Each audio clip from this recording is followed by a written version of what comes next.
It began in a quiet London townhouse. A mirror, untouched for years, stood in the corner of a dusty bedroom. And one morning the maid found something impossible, a single teardrop, resting on the glass. No one had entered the room. The window was sealed. Yet there it was, a drop of water that refused to fade, shining in the reflection like sorrow frozen in time.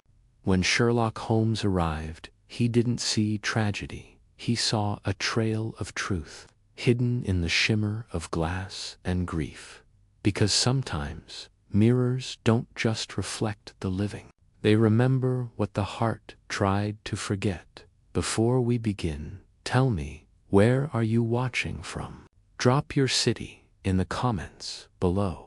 And if mysteries like this captivate your mind, don't forget to like this video and subscribe, because every case here pulls you deeper into the shadows of Baker Street. Now, pick up your cup of tea, look a little closer, and step with me into the reflection. This is Sherlock Holmes and the Teardrop in the Mirror.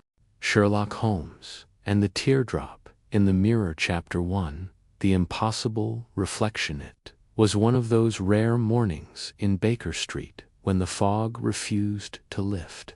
A dense veil hung outside the window, softening the rattle of hooves and wheels upon the cobbles and muffling the cries of distant vendors. The hearth had gone cold in the night, and as I rubbed my hands for warmth, I found Holmes already at the window, his lean figure framed by the drapes, pipe clenched between his teeth, and his gaze fixed outward with singular intensity. There is something unnatural about this fog, Watson, he murmured without turning. It clings not like a blanket, but like a whisper hiding a secret. I chuckled lightly. Or perhaps it is simply December in London. Perhaps, he echoed, though the tone in his voice carried that familiar weight which suggested his mind was already moving leagues beyond the weather. It was just then that a knock came, urgent, measured, and unmistakably distressed. Mrs. Hudson's polite voice echoed faintly through the hall, and within moments the door opened to admit a figure whose presence seemed almost a continuation of the fog itself. Pale, wide-eyed, and visibly trembling, the gentleman, no older than 35, was garbed in an elegant morning coat, though it hung from his frame as if hastily thrown overnight. His gloves had been forgotten, and his eyes darted nervously about the room before settling on Holmes. "Mr. Holmes," he said breathlessly. "I beg." Holmes gestured calmly to the settee. "Sit, take your time. Begin at the beginning. I am Andrew Halberd. My sister, Miss Eliza Halberd, and I reside in Halberd House on Palladian Crescent. Not a happy place, Mr. Holmes. Since the passing of our father 2 years ago, Eliza has become increasingly reclusive, morose, even. She refuses callers. She speaks to no one but myself and our maid, Ada." Holmes steepled his fingers. "And what has Miss Halberd seen that brings you rushing through the fog at dawn?" Andrew Halberd hesitated. "She claims to have seen a teardrop fall, not on her cheek, but inside her bedroom mirror." I blinked. "She saw what?" "A single tear," Halberd said, his voice low and shaken, "trickling down the inside of the glass. But there was no one reflected in it, just the room. The mirror was clear, untouched, and yet the tear moved as if weeping from an invisible face." I turned to Holmes, expecting the usual flicker of bemusement, but instead found him utterly still, his eyes narrowed. "That would be an oddity of optics or condensation," I offered gently. "A trick of the light, or perhaps some flaw in the mirror." Halberd shook his head violently. No, doctor. I saw it too. When she screamed, I rushed in, and I swear to why saw it, a drop, sliding down the inside of the mirror, with no hand to cause it, no reflection to match it. Holmes rose, walked to the hearth, and lit the fire with a single match. And what became of the mirror? It cracked right down the middle, not outwardly shattered, but as though split from within. Was anything else unusual in the room? Holmes asked, his tone sharp now. A smell, a sound, a misplaced item? Halberd hesitated, fidgeting with the edge of his sleeve. Yes, he said finally. The room smelled faintly of smoke, not of firewood, but burnt cloth. And on Eliza's dressing table we found a small object that did not belong to her. He reached into his pocket and carefully produced a folded handkerchief.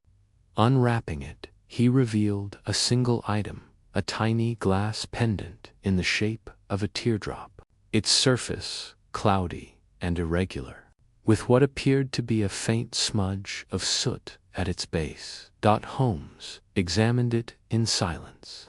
The pendant was cool to the touch and surprisingly heavy for its size. I assure you, Halberd said, neither of us had ever seen it before. And your household staff? Holmes asked. We questioned Ada. She was terrified but swore she had no idea how it came to be there. No guests had entered, no tradesmen.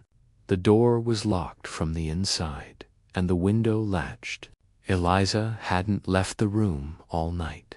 Holmes turned abruptly and paced the length of the room. A mirror that weeps, he mused, and a pendant left as a calling card. A sealed room, a cracked glass, and smoke with no fire. Tell me, Mr. Halberd, how did your father die? The question struck like a pistol shot in the quiet. Halberd paled. He was found in his study, seated in his chair as though he had fallen asleep. But the doctor said his heart had failed him, sudden, peaceful, yet you hesitate. Halberd stared into the fire, because the mirror in that room cracked as well. On the morning he died, no one else believed it was significant. But now Holmes raised a hand. Enough. I shall come to Halberd House at once. I blinked. Holmes, there is something about a mirror that does not reflect, Holmes said, eyes alight, that suggests not illusion, but interruption. Halberd exhaled in relief. Thank you, Mr. Holmes. Truly. Go on ahead. Watson and I shall follow within the hour. Prepare nothing. Let the house remain as it is. As the shaken man departed, Holmes turned to me with that rare glint in his eye, the one I had come to recognize as the herald of a new and extraordinary adventure. Well, Watson, he said, pulling on his coat, we are to chase a teardrop through glass, and I suspect we'll find more than mere melancholy behind its trail. Chapter 2. The fog of reasoning. The hansom cab rocked steadily through the shifting murk of London's morning. The hooves of the horse muffled by the wet stone as we made our way toward Palladian Crescent. Holmes had not spoken in several minutes. His head tilted slightly to one side, and his fingers, laced beneath his chin, a posture I had come to associate with the unfurling of his mental faculties. Outside, the fog crept like a living thing. It slithered between the lamps and around the carriages, swallowing sound and sight alike. Within the cab, only the occasional creak of the leather harness and the rhythmic clatter of wheels accompanied us. Well, I ventured at last, unable to contain myself. What do you make of it? Holmes stirred slightly, but his gaze remained fixed on some far point in his thoughts. There are two kinds of impossibilities, Watson, the kind that defy natural law, and the kind that only appear to because we lack sufficient information. You believe this is the latter. I believe, he said slowly, that we are dealing with a performance, a carefully crafted illusion meant to deceive and destabilize. But to what end? That I do not yet know. The tear in the mirror, I said. You don't truly believe it moved of its own accord. He turned to me at last. No more than I believe a corpse can rise and brew tea. Yet both can be made to appear true under the right conditions. I frowned. Then you suspect Miss Halberd is being manipulated, that someone seeks to frighten her, perhaps. Or perhaps the incident was never meant for her at all. He let that tantalizing statement hang in the air. I must say, I added after a pause, you accepted the case rather quickly before even verifying the facts. Holmes smiled faintly. Oh, but the facts, Watson, were in the gentleman's very breath. I raised an eyebrow. Explain. Did you not observe the state of Mr. Halberd's shoes? Mud of a very particular grain and hue. Not London soil, it clings too densely. No, this was chalky and pale. Palladian Crescent is known for its proximity to old Roman ruins and uneven drainage. The distinctive mud, tinged with white limestone, suggests he ran across his own courtyard rather than took the main walk. Haste, urgency. He came on foot. Why? Either no coach was available, or he deemed the matter too pressing to delay. Add to that his lack of gloves, the disarray of his clothing, and the glass pendant trapped, not in his own kerchief, but a lady's, his sister's. Unlikely. The scent on the handkerchief was lavender and starch, consistent with a maid's uniform. That tells us Mr. Halberd, for all his anxiety, did not find the object himself. The maid did. Yet he took it upon himself to bring it to us. Why? To protect Miss Halberd. Holmes gave a slight nod. Perhaps. Or perhaps to conceal something. Before I could press further, the cab slowed, then stopped. The driver rapped the roof. Palladian Crescent, sirs. We alighted into a world that might have been carved from slate. The houses loomed, pale and silent, their windows blank with mist. Halberd House stood at the far end of the Crescent, an elegant Georgian building with ivy-strangled pillars and weather-darkened stone. A wrought-iron gate swung slightly in the breeze, creaking softly. As we approached the door, it opened before we knocked. The maid, presumably Ada, stood stiffly in the threshold. She was a slight woman of perhaps 25, with a pinched face and eyes that flicked behind us nervously, as though fearing some spectre in the fog. Mr. Holmes, she said in a whisper, please come in.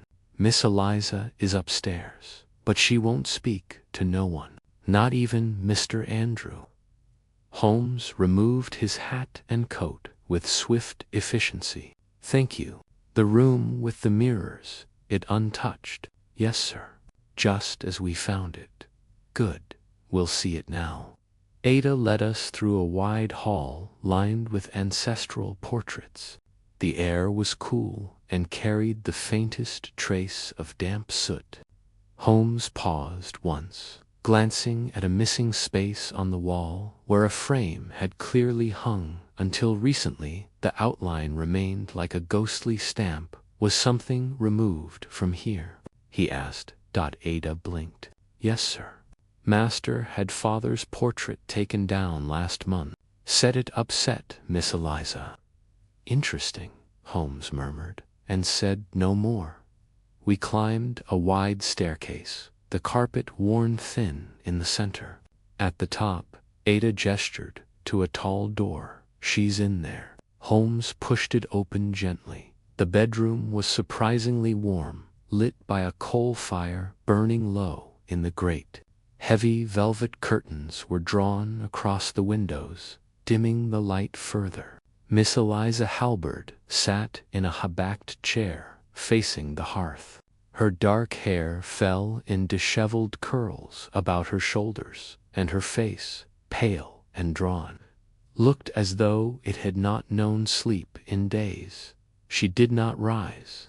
Her hands were clenched tightly in her lap, and her eyes fixed on the mirror across the Ruma Grand Cheval glass with brass fittings and carved clawed feet. A hairline fracture now split its surface, running like a lightning bolt from top to bottom. "I know who you are," she said, her voice barely audible. "The detective. My brother said you'd come." Holmes inclined his head. "May I examine the mirror, Miss Halberd?" She nodded faintly, but did not shift from her seat. Holmes approached the glass carefully, crouching to inspect the base. He sniffed once, then again. "Watson, come here." I knelt beside him. He tapped the lower left corner of the glass. "Smell that." I did. A faint scent, faint but unmistakable. Charred linen. Holmes's eyes gleamed. "I believe, Miss Halberd," he said softly, "you saw what you say you saw, but not for the reasons you believe." She turned her face toward him. "Then I'm not mad." "No," Holmes said, rising, "but someone very much wants you to think you are." Outside the window, the fog pressed against the glass as though listening. Chapter 3. The glass that lied. Holmes stood motionless before the fractured cheval mirror, his reflection split and distorted by the jagged line that cleaved the glass from top to bottom. The room behind him shimmered oddly in the reflection smoke from the low-burning coal fire, drifting like shadowy fingers toward the ceiling. "Watson," he said without turning, "do you see it?" I stepped up beside him, peering into the mirror. "A cracked pane," I replied, "and a room weighted by gloom." "Look again," Holmes urged, gesturing subtly. I followed his gaze to the lower corner of the mirror's reflection. The hearth, the armchair, the door, all correct. And yet, the corner of the rug, I murmured. "It's wrong." "Exactly. In the mirror, it is turned outward, but in reality, it folds slightly under the leg of the chair. A trivial inconsistency to most, but to us." I frowned. "A clue." Holmes knelt again, this time not to the mirror, but to the floorboards before it. He ran his fingers along the joints, then produced a small pocket knife and flicked it open. Gently, he inserted the blade between two floorboards and gave a soft twist. A faint metallic click rewarded him, and a narrow sliver of the board lifted upward. "Hidden compartment?" I asked.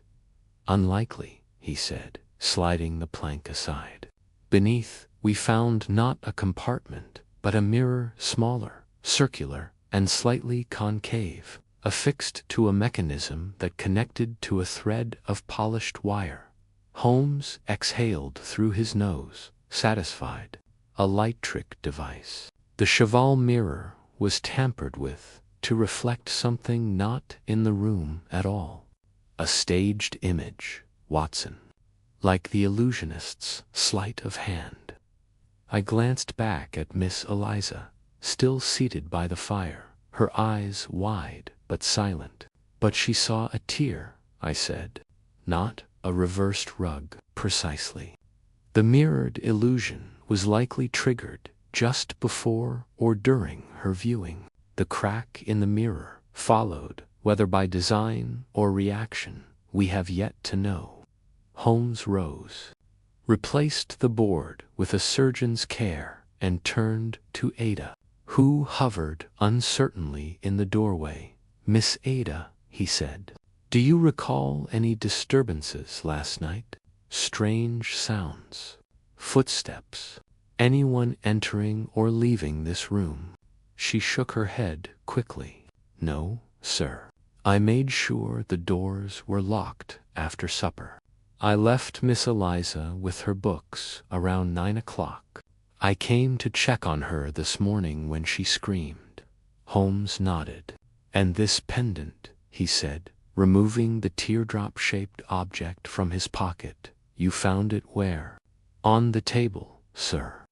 Next to her brush and scent bottle. I've never seen it before." Holmes turned it in his fingers. "An odd thing to leave behind," he mused. "It feels deliberate placed, not dropped." He crossed to the dressing table. Every item was neatly arranged: hairpins, comb, a silver hand mirror, and a well-used copy of The Lady of Shalott. Holmes picked up the silver hand mirror and held it beside the cheval glass. "A mirror beside a mirror," he muttered. "Reflections upon reflections. Too many for comfort." Watson watched silently as Holmes crouched again. This time, he examined the base of the cheval mirror where the curved brass feet met the carpet. He prodded beneath the edge with his fingers and gave a soft grunt. "Weighted," he said. "Too heavy for a simple dressing mirror. Watson, help me." Together, we gripped the sides of the mirror and gently tipped it back.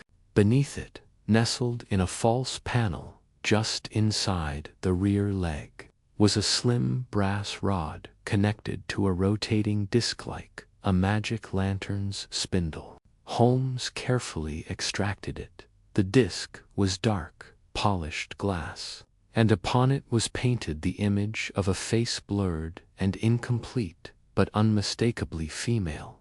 One eye was open, the other was streaked with a painted tear. "The illusion was projected," Holmes murmured, "placed within the mirror, and when the firelight hit it at the correct angle, the image would appear," I finished. "Faint, ghost-like, brilliant in its simplicity," Holmes said, "and devious in its intent." We returned the mirror to its place as gently as we had moved it. Holmes tucked the disc into his coat. Miss Eliza spoke for the first time since our arrival. "I wasn't dreaming," she said. "I thought I must be, but I saw it." Holmes approached her gently.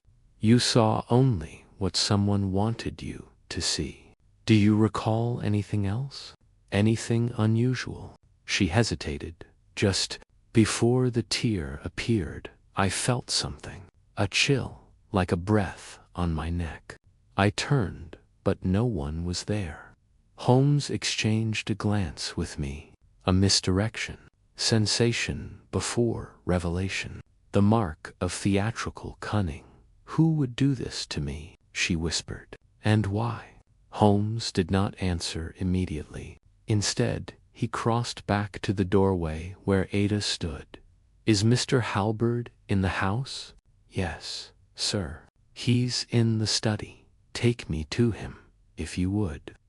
As we made our way down the stairs, Holmes spoke quietly. "It is no simple matter, Watson, to frighten a person in their own reflection. It strikes at the most personal domain, the self. You think someone wishes to unbalance her. I think someone is counting on her mind breaking." Holmes replied grimly. We found Andrew Halberd seated behind a large oak desk, a decanter of brandy at his elbow. He rose at once when we entered. "Well, Mr. Holmes, your sister is unharmed," Holmes replied. "The mirror was tampered with. A device, hidden and carefully arranged, created the image she saw." Halberd paled. "Tampered? But how? Who would? Is anyone else currently residing in the house?" Holmes interrupted.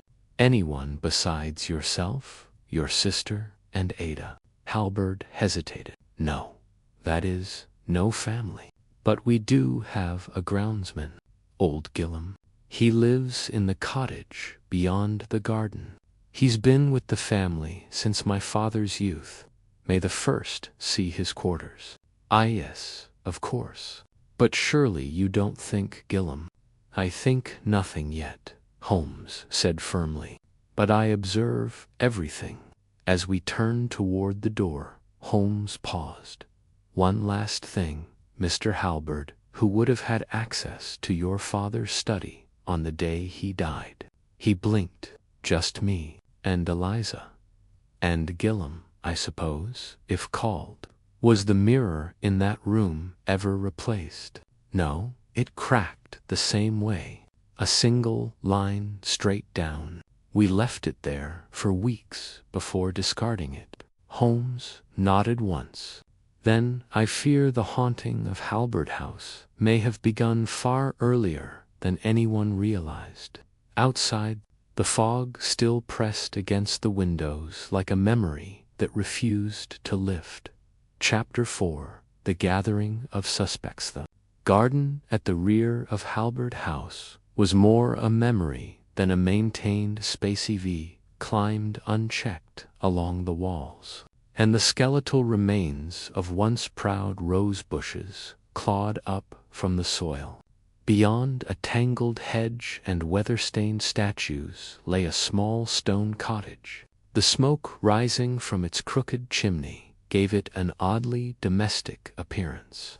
Though the windows were too dark to feel welcoming, old Gillum answered our knock with the cautiousness of a man long accustomed to solitude.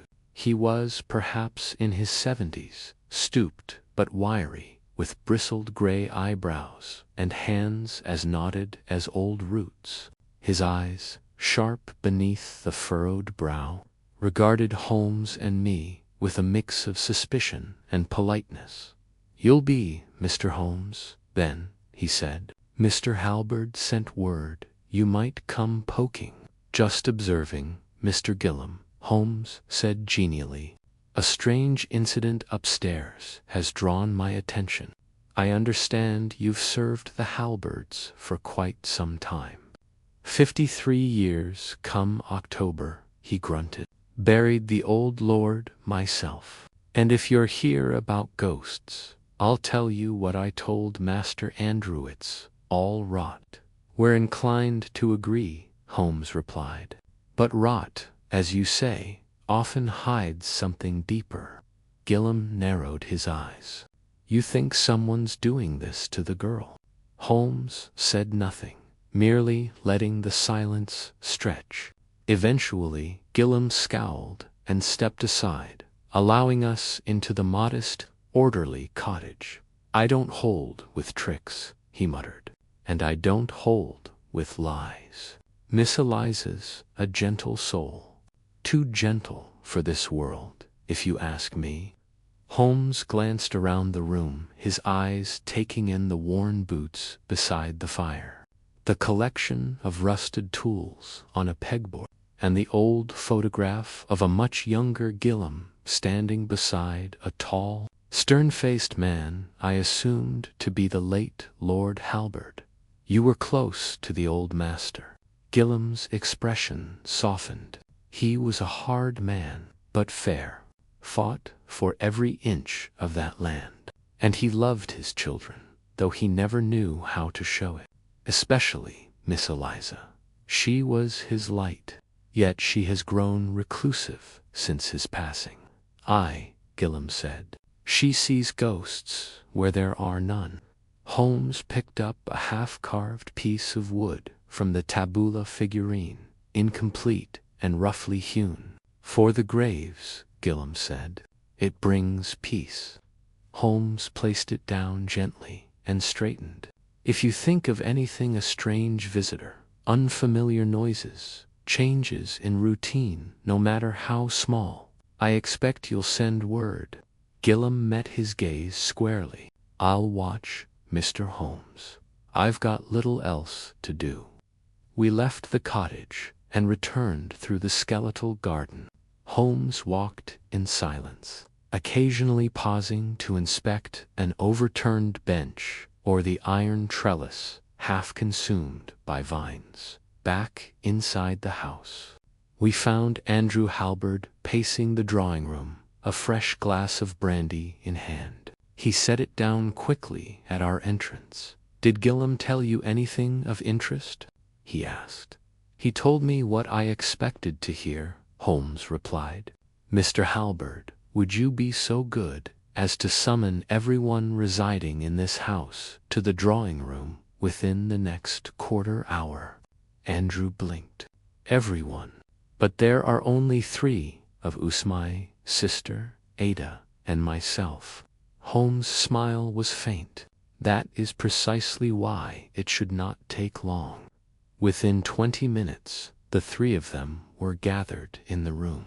Eliza sat near the window, wrapped in a shawl and looking as though the act of joining us had drained what little strength remained in her.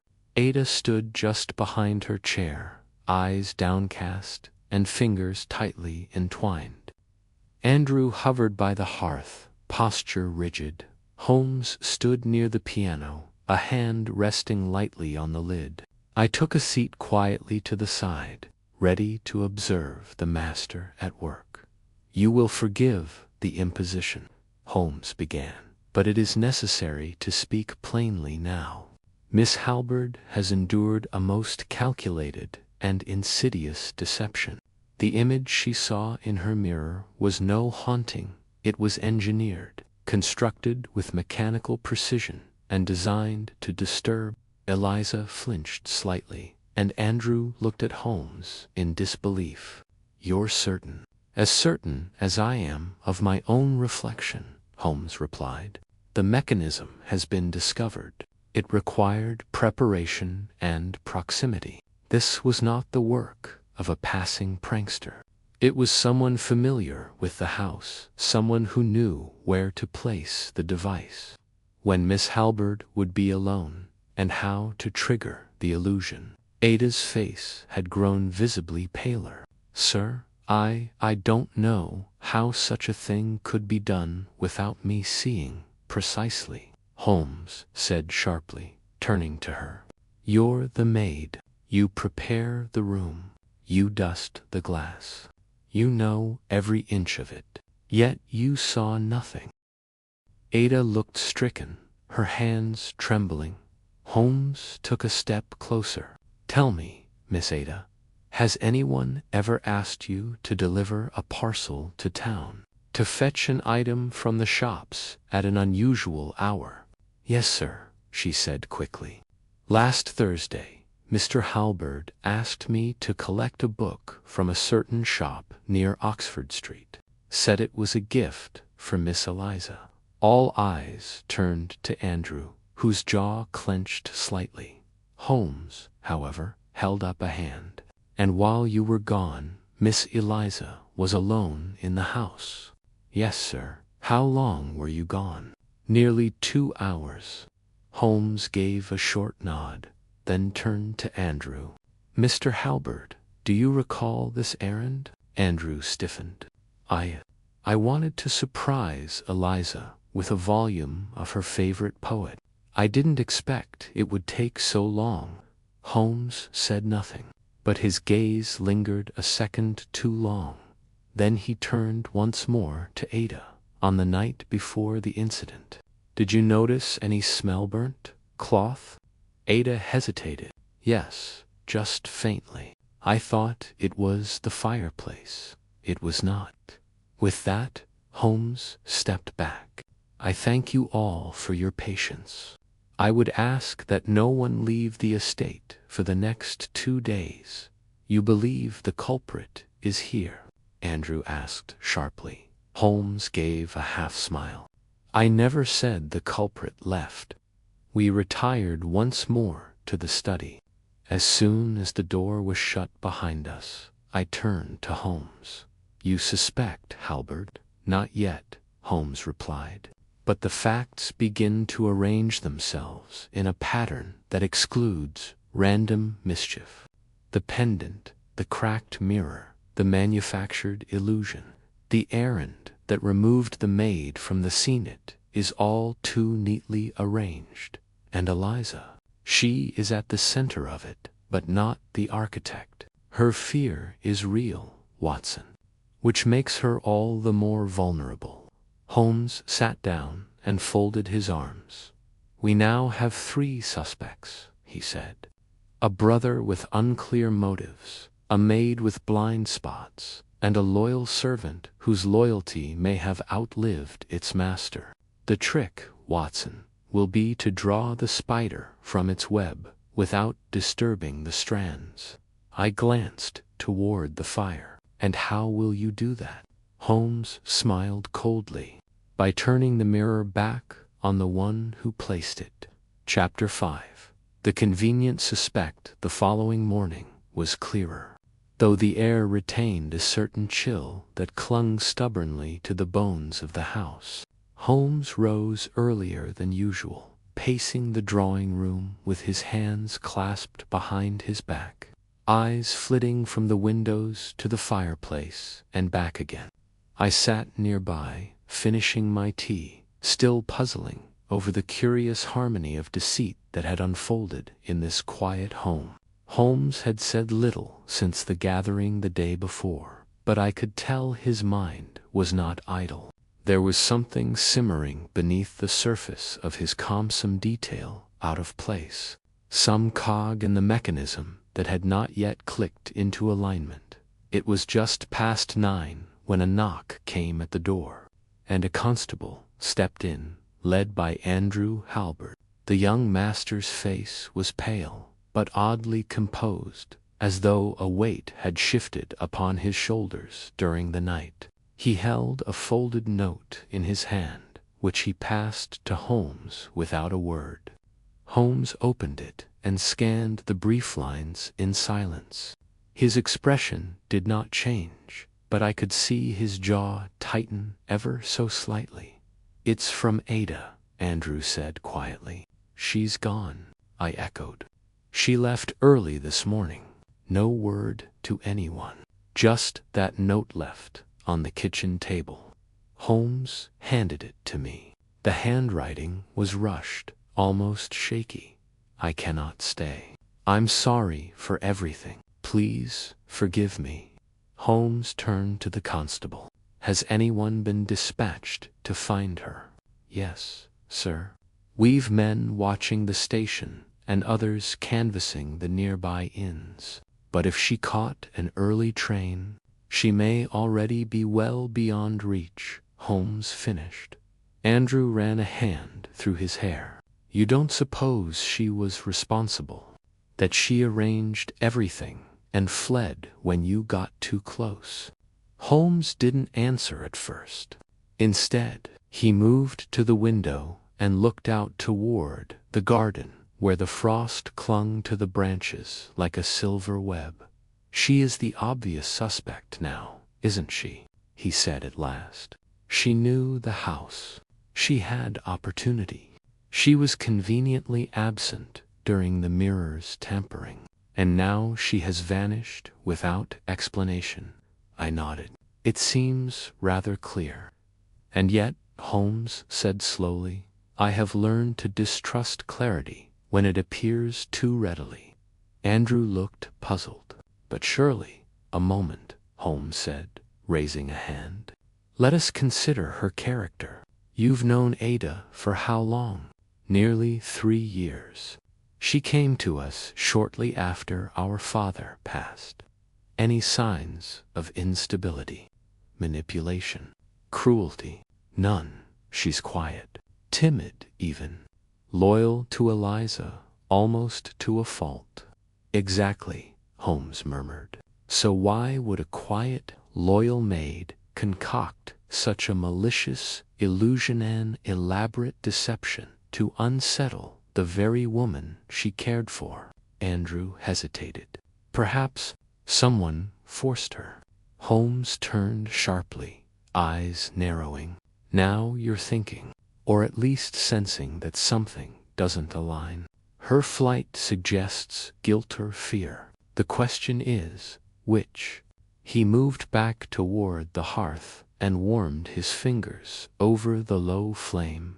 The constable had stepped outside to continue the search, and silence settled for a moment. Holmes turned to me and said in a low voice, "You see, Watson, I find it interesting that no attempt has been made to defend her. In most households, a fleeing servant would inspire confusion, perhaps anger. Here, it inspires relief. You think someone wanted her gone. I think someone wanted us to think she was guilty. And what better way than to have her disappear before she could speak further?" We were interrupted then by the arrival of Gillam, the old groundsman, who entered without knocking. His boots were muddied, and his coat was still damp from the cold air outside. He looked grimmer than usual. "Beg pardon, sirs," he said, removing his cap. "I was walking the grounds. I found this near the back fence." He held up a scrap of fabric-torn linen, slightly scorched on one edge. Holmes took it carefully and sniffed. "Burnt oil," he muttered. "From the device behind the mirror, perhaps. But why is it out here?" Gillam shrugged. "Could be Miss Ada dropped it when she fled. Or maybe someone else did." Holmes looked up sharply. "You think she had help?" "I think she was frightened, Mr. Holmes," Gillam said. "She came to my door last night, said she heard something outside her room. Footsteps, scraping. She was shaking. You didn't mention this yesterday. She begged me not to. Said she didn't want to worry Miss Eliza. I thought it was her nerves. But now, ...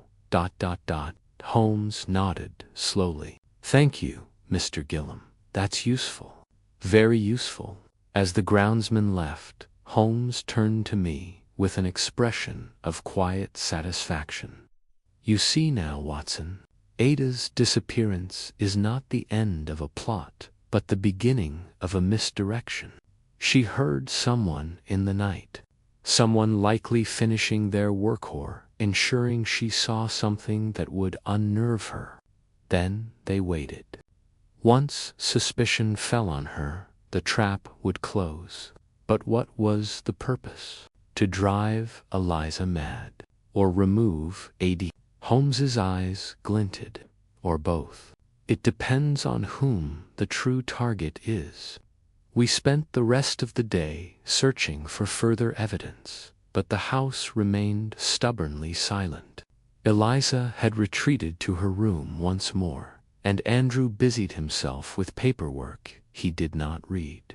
The only presence that stirred with energy was Holmes himself, who paced, examined, and occasionally scribbled notes into his small black notebook by evening. There was still no sign of Ada. The constable returned, hat in hand, to report that she had not boarded any train, nor been seen in the neighboring towns. It was as though she had vanished into the fog. Holmes accepted the report with his usual calm, then returned to the study. I followed, sensing his mind was inching ever closer to something. "You believe Ada is still in danger?" I asked. "I believe," Holmes said quietly, "that danger is not past but drawing nearer. And I fear the next move will not be aimed at the maid." I felt a chill that had nothing to do with the cold fire. Chapter 6. The Secret in the Smoke that night.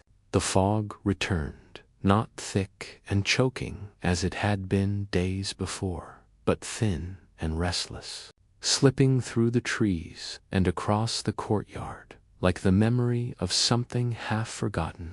The house seemed quieter than ever, the kind of silence that wraps itself around a place when its inhabitants no longer trusts the air within its walls. Eliza remained in her room, refusing both supper and company. Andrew took to the library, drowning himself in unread books, while old Gillam made slow rounds with a lantern in hand. muttering beneath his breath. As always, was a man of movement when others stilled. He took a small lamp and vanished into the upper rooms without a word.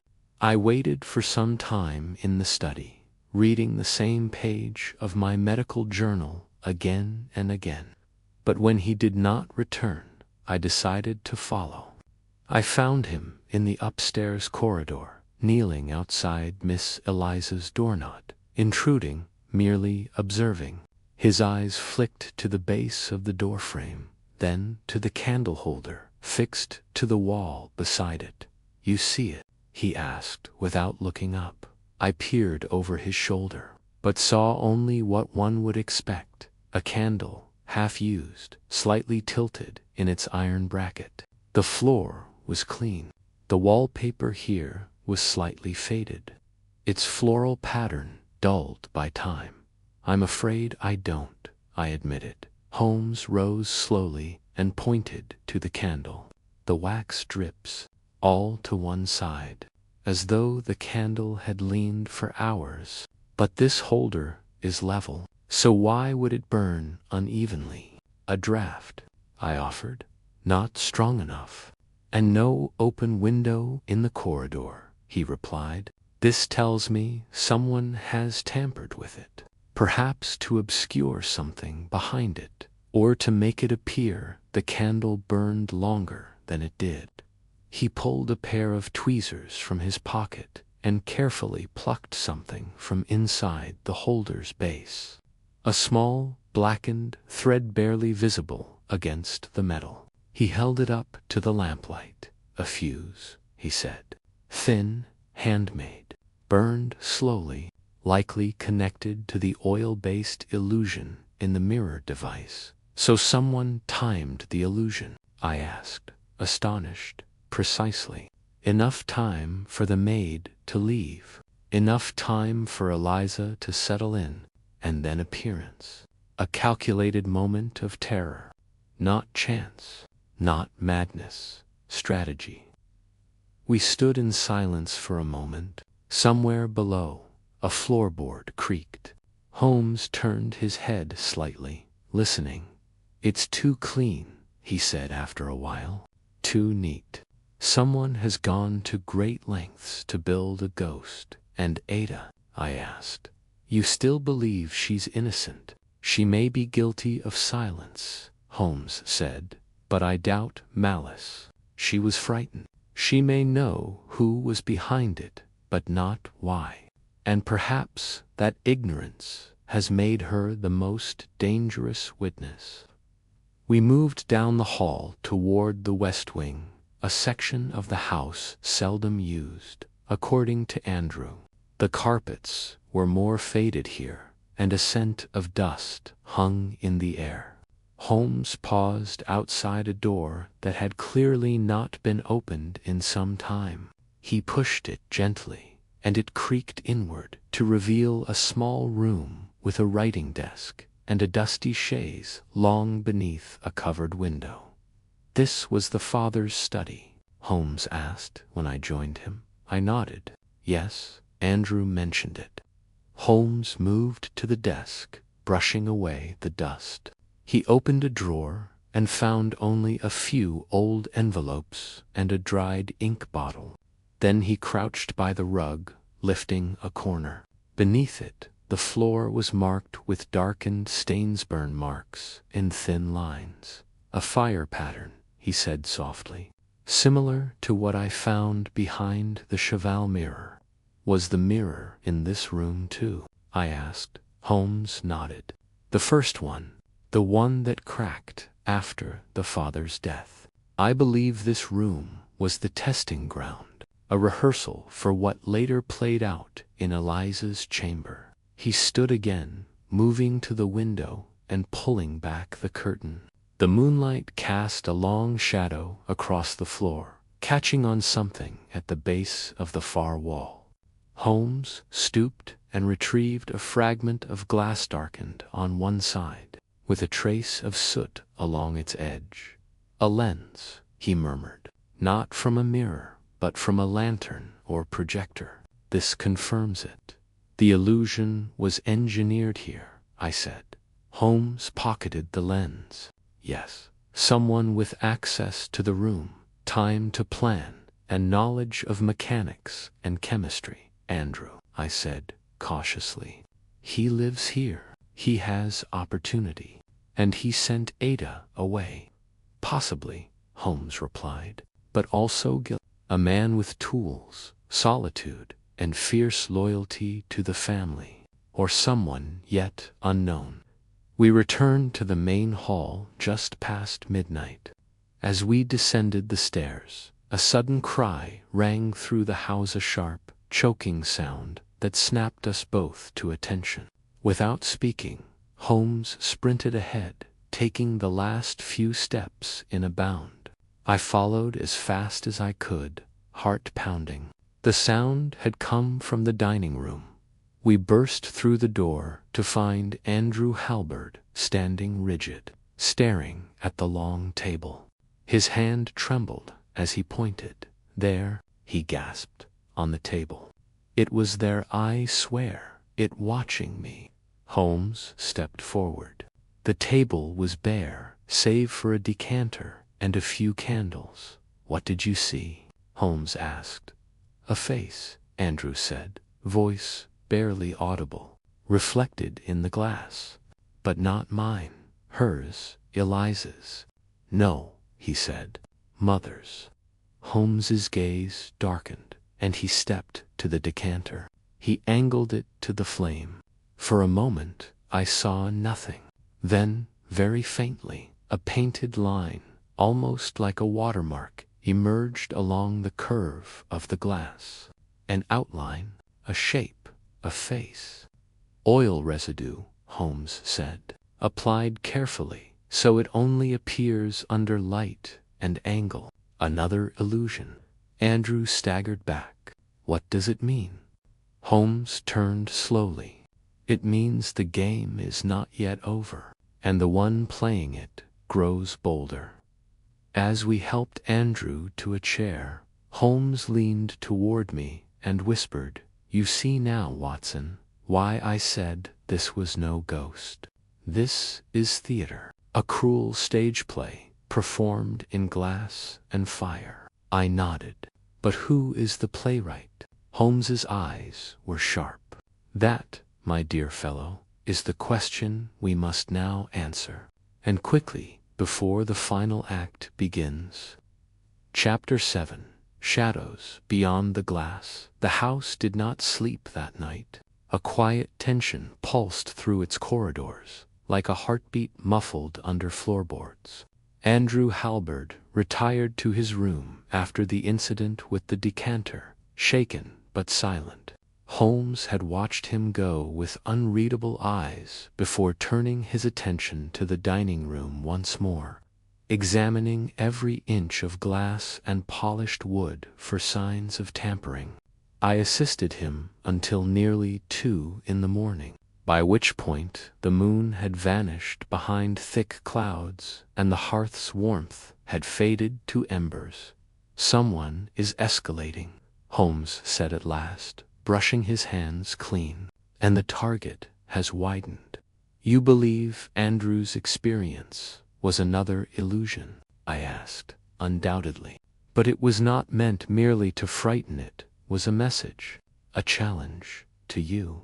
Holmes gave the faintest nod. "To someone. The reflection of a mother long dead, placed precisely to disturb a man already walking the edge of reason. It is not a random trick. It is personal." We slept for only a few hours. By morning, a gray drizzle coated the windows and soaked the gardens, adding a fresh weight to the gloom of Halberd House. Holmes, though weary, showed no sign of slowing. He refused breakfast, instead making his way to the attic with only a lantern, a notebook, and his ever-watchful gaze. I stayed below to check on Eliza. I found her sitting in the music room, a space I hadn't yet visited in the house. She was curled on a bench beside the harpsichord, hands clasped around a steaming cup of tea that she didn't drink.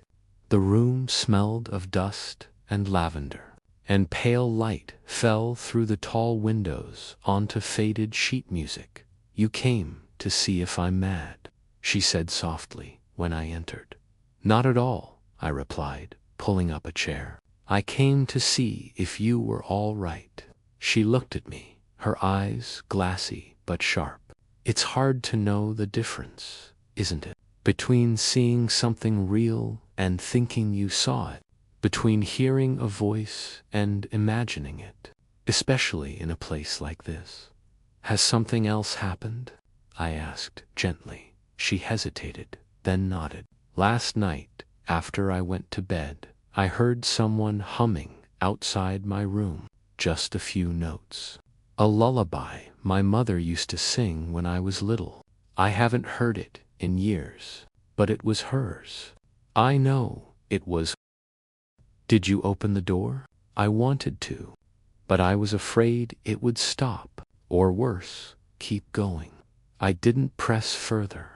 Whatever game was being played here, it had reached deep into the family's memory, and someone knew exactly how to twist it."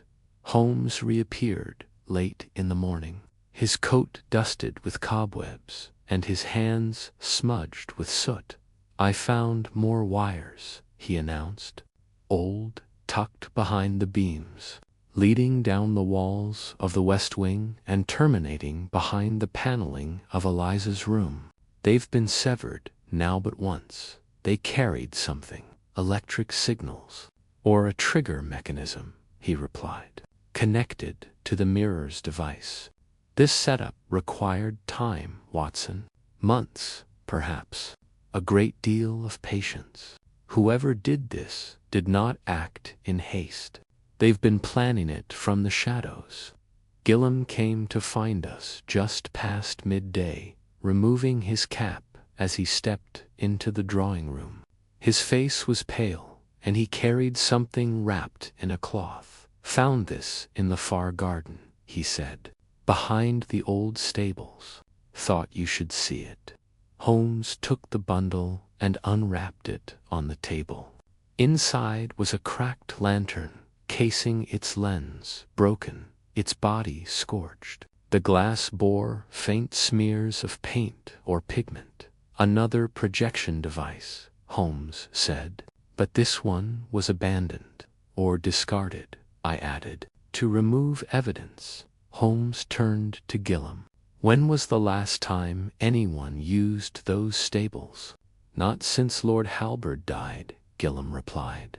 "The horses were sold soon after. Eliza couldn't bear the sound of hoofbeats, said it reminded her of the funeral procession." Holmes nodded, deep in thought. "Who had access to them?" "Anyone could have, sir. They're not locked. I check them once a month to chase out the foxes." Holmes ran a hand across his mouth. "That makes things more difficult. The more open the space, the harder it is to trace ownership of a clue." "But what does it mean?" I asked.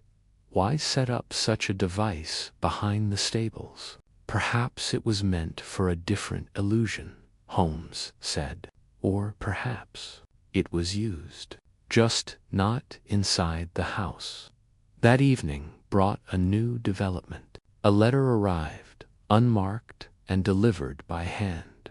It was found tucked beneath the front mat by Gillam. The envelope was plain, but the handwriting inside was sharp and elegant. "He sees, but he does not understand.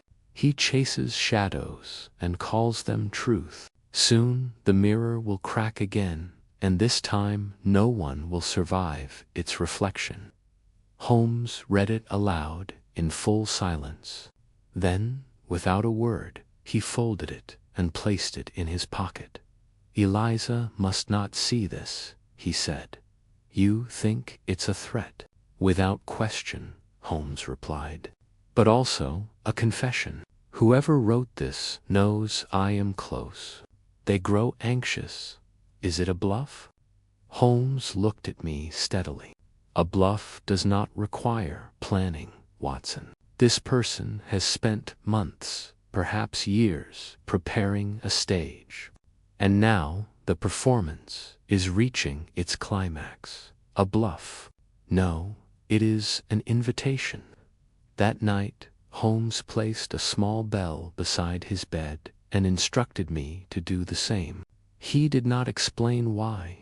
But as I lay in my room, fully clothed atop the sheets, the weight of unease pressed heavily on my chest. There was something sickly about the air in the house, something wrong beneath the walls. I listened for footsteps, for whispers, for music. Just after 3 o'clock, my bell rang. I bolted upright and found Holmes already in the corridor, lamp in hand. We moved together without speaking. The sound had come from Eliza's room. When we reached the door, it stood ajar. Inside, the mirror was gone. The cheval frame stood empty, its bolts twisted out, its surface missing, as though it had never existed. Eliza sat in the corner of the room, rocking slowly, her face pale as bone. "He was here," she whispered. "He came from the mirror." Holmes approached carefully. "Who, Miss Eliza?" She looked up at him with hollow eyes. "Father." The room fell silent, save for the slow creak of her chair. Holmes straightened, his face drawn. "The play," he said softly, "is nearly at its end." Chapter 8. Holmes sets the stage. Morning came slowly to Halbert House, as though the sun itself were reluctant to rise upon a place so filled with shadows. The storm from the night before had passed, but the sky remained dull and swollen with gray, lending an unnatural dimness to the rooms. In Eliza's chamber, the mirror frame still stood empty, its bolts torn loose as though it had been wrenched from the wall by some invisible hand. Holmes had ordered it left untouched, and no one had dared to contradict him. Eliza, pale and silent, remained confined to her bed, with only Watson permitted at her side. She spoke little, but when she did, her voice trembled not with madness, I believed, but with something far more dangerous, absolute conviction in what she'd seen. Holmes, however, had no time for dreams. He spent the early hours moving from room to room, inspecting each hallway, listening at walls, tapping along floorboards and window pane.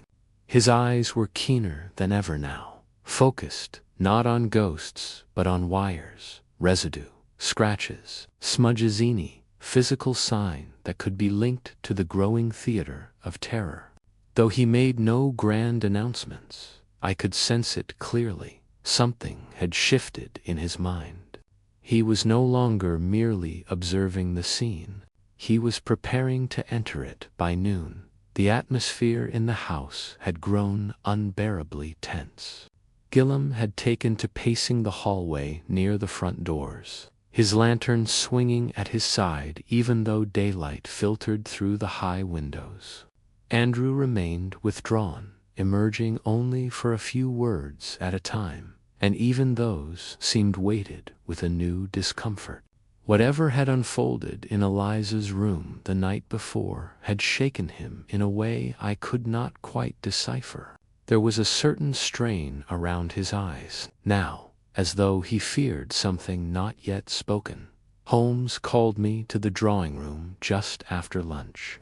I found him seated at the desk, with several sheets of paper laid out before him, along with a spool of wire, a folded length of black cloth, and what appeared to be a narrow glass lens, perhaps salvaged from one of the discarded illusion devices. He looked up as I entered and motioned for me to sit.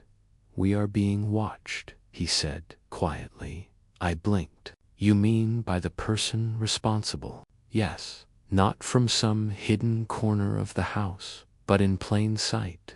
The perpetrator is among us present.com and calculating. They have built their drama with care and are now observing the audience to gauge its effect. Then why haven't they struck again? I asked. Holmes smiled faintly. Because, my dear Watson, they believe they have. Eliza has been pushed to the brink. Andrew has begun to question his own grip on reality. And Ada is gone. Whether by choice or force, we cannot yet say. But to the criminal, the play has succeeded. The mirrors have done their work. I leaned forward. Then what are you planning? Holmes picked up the black cloth and slowly began to fold it around the lens. A mirror shows us what we expect to see. But if the light shifts, the image changes. I intend to change the light. Before I could inquire further, a knock came at the door. It was Gillam, cap in hand, face pale. I think you'd best come, sir, he said to Holmes. There's something in the chapel. The family chapel lay at the far end of the estate, half hidden behind a thick curtain of ivy and a row of dying yews. It had not been used in years, but the structure remained intact: stone walls, narrow windows, and an arched wooden door bound with rusted iron. Gillam led us down the winding path through the wet grass, the chill in the air sinking deeper with every step. Holmes was silent as we walked, eyes moving constantly, his hands buried in his coat pockets. The door to the chapel stood ajar. Inside, the air was damp and still. Faded hymn sheets littered the floor, and the altar was draped in a tattered cloth. But what drew our attention immediately was what had been left on the altar itself: a mirror. Not a large one, but oval, polished, and set in an ornate wooden frame. It was perfectly clean, reflecting the pale light from the narrow stained glass windows. Holmes approached it cautiously, examining it from several angles. Then he reached behind the altar and retrieved a small tin of oil paint, along with a delicate brush. More residue, he said. This was prepared recently, but for what purpose? I asked. He tapped the mirror's edge. A message, or perhaps a rehearsal. Just then, a faint noise echoed through the cupola creak of wood from the back pews. Holmes turned swiftly, but the space was empty. Gillam took a step toward the sound, hand on the hilt of his walking stick.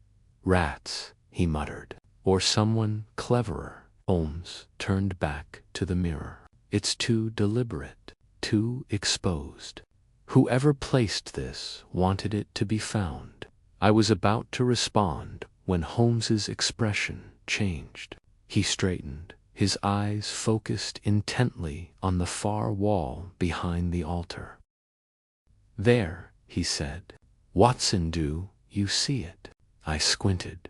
A faint line traced along the stone, nearly invisible, unless one stood at the precise angle where the light from the window met the wall. A seam, Holmes whispered. There's something behind this panel. We worked quickly. Gillam brought tools from the garden shed, and within the hour we had loosened the false section of wall. It came away with a dull groan, revealing a small recess in the stone. Inside it, wrapped in cloth, lay several items: a pocketbook filled with diagrams of mirror placements and lighting angles, a broken mechanical device with springs and levers, and a note. Holmes opened it carefully. The handwriting was identical to that of the threatening letter. You found the mirror, but not the truth.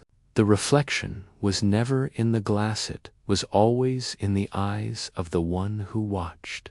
Holmes folded it slowly, face unreadable. This is no longer a question of how, he said quietly. It is now a question of why. As we stepped out of the chapel and into the gray light of the afternoon, Holmes turned to me and spoke in a low, firm voice. "Tonight, Watson, we do not wait for another illusion. We create one of our own. It's time to test a theory and see who steps into the light." Chapter 9. The Return to Shadows. The wind began to howl not long after sunset, and by nightfall the temperature had dropped so sharply that frost returned to the window panes in brittle veins. Halbert House, already tense with unease, seemed now to brace itself for something more. The staff walked quietly, almost tiptoeing. Doors were closed with care. Even the clocks ticked, as though hesitant to disturb what lay in wait. Holmes, meanwhile, worked with calm precision. He had taken full control of the house's drawing room, turning it into something between a laboratory and a theater backstage. He spoke little, save for brief instructions to me and the occasional cryptic muttering to himself. A second cheval mirror, almost identical to the one that had vanished, had been recovered from the attic. Holmes had it moved to the same position in Eliza's room as the original. With its surface wiped to a perfect gleam, it stood as if waiting to be summoned into performance. Holmes adjusted the lighting carefully, ensuring the moonlight from the window struck the glass just so. Behind the mirror, hidden from sight, he placed a slim lantern with a blue-tinted lens and a strip of canvas stretched tightly across a frame. "I've recreated the conditions," he explained, "as close as possible to what the intruder used. But this time, we'll be watching from both sides." "You believe the culprit will strike again?" I asked. "Expect. We've provoked them now. By finding the hidden recess in the chapel, by unearthing their tools, we've shown we're no longer passive. The illusionist must now act to preserve the deception, and in doing so, they will overreach."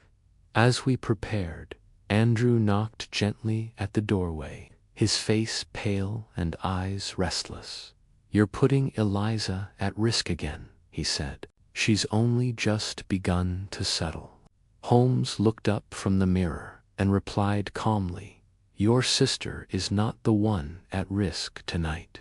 Trust me when I say this. Mr. Halbert, this is not a trap for Eliza. It's a snare for the one who thinks they control her fear." Holmes then asked for complete darkness in the house after 10 o'clock.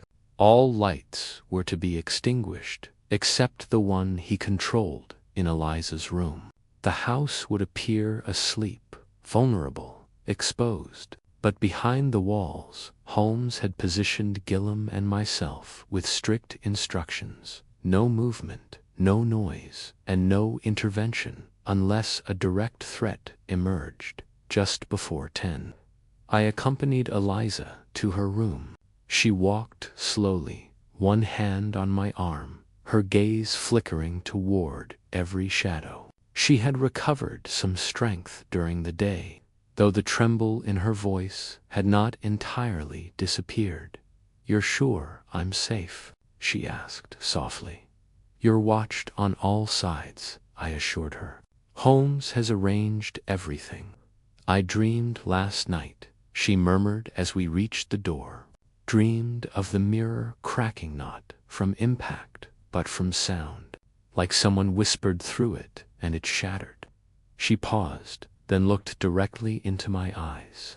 "Do you believe dreams can warn us?" "I believe they reflect what we fear," I replied gently. She nodded, then stepped inside. Holmes was waiting, offering her a reassuring nod. Once she was settled into the chair beside the fireplace, he dimmed the lantern and took his place just beyond the wardrobe door, hidden from view. I withdrew silently into the passage that connected to the next room, where a peephole allowed me to see the scene without being seen. The house grew still. For nearly 2 hours, nothing moved. The wind outside howled and moaned, shaking the shutters. The frost crept steadily across the panes. Eliza remained seated, her eyes fixed on the mirror.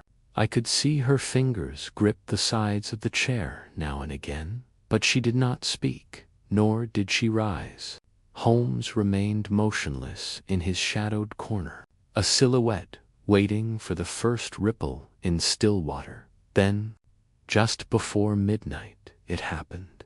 A sound, not a bang, nor a creak, but a low, pulsing hum began to emanate from behind the mirror. It was so soft I thought I imagined it, but then Eliza tensed and leaned forward, clearly hearing it too. A blue light flickered faintly within the mirror's depths, like a ripple on water touched by moonlight. Then, slowly, an image began to form. Not a reflection, a face. It was pale, feminine, with dark hair drawn back from the temples. The expression was blank, almost serene, but there was something terribly lifeless in the eyes, like a painting left in the rain. Eliza gasped and stood, her hands trembling, but she did not scream. Holmes remained perfectly still. I held my breath. The image shifted. The face faded and was replaced by a shadow elongated, stretched unnaturally across the mirror's curve. It moved as if walking, though no footsteps sounded in the room. Eliza stepped backward. The shadow reached out a hand. That was when Holmes struck. With a sudden motion, he extinguished the hidden lantern, and the image vanished. He crossed the room in 2 strides and flung open the hidden panel near the mirror, one I hadn't even seen. Behind it, in a cramped crawl space, someone let out a short, stifled cry. Gillam burst through the door a second later, and I followed. Holmes reached into the gap and pulled a figure forward, dust-covered, wrapped in black fabric. With a cloth mask over the lower half of the face, it was Ada. Her eyes were wide, panicked, and her body shook as though with fever. "She's not the architect," Holmes said firmly. "She's the pawn." "What are you doing here?" I asked, stepping toward her. I didn't know," she whispered. "He told me I'd be safe if I just watched. If I just helped, ... I didn't want to frighten her, I swear it." Holmes turned her gently toward the light and pointed at the soot on her gloves and the coiled wire around her belt. "She was sent to trigger the mechanism," he said, "nothing more. The true mind behind this knew she would be caught, just not this soon." "Then who?" I asked. Holmes looked down at Ada. "Who helped you? Who promised safety?" Ada's lips trembled. He said I'd be protected, that Eliza would be better off, that it was all part of healing the family." Holmes stood, face grim. "We have flushed the hand. Now," he said softly, "we must reveal the voice." Chapter 10. The true motive begins to surface. The house remained hushed in the hours after Ada's capture. Gillam locked the crawlspace, and Holmes personally removed every component of the projection device hidden within it. The wires, the lantern housing, the cut-glass lens, all disassembled, labeled, and packed neatly into a black satchel. Ada herself sat trembling in a chair by the fire in the drawing room, a blanket wrapped around her shoulders and a steaming cup untouched in her lap. The mask had been removed, and though her face was no longer hidden, she looked smaller, somehow diminished, not by guilt, but by shame. She avoided Eliza's gaze, and when Andrew entered the room, she turned away entirely, as if his presence wounded her. Holmes crouched before her and spoke softly. not with accusation, but with a calm, steady voice. He asked her again who had helped her build the illusion. At first, she said nothing. Then, slowly, in halting phrases, she confessed that she had been approached weeks ago by someone claiming to be from a society interested in the study of psychological trauma. They told her they could help Eliza confront her grief, even rid her of it, but only if she allowed them to create a controlled event that would provoke a deep emotional reaction. They promised that no harm would come, and that Ada herself would be protected and even compensated if she followed instructions. "Did you ever see this person's face?" Holmes asked. Ada hesitated, then shook her head. "No. He always wore a scarf and glasses."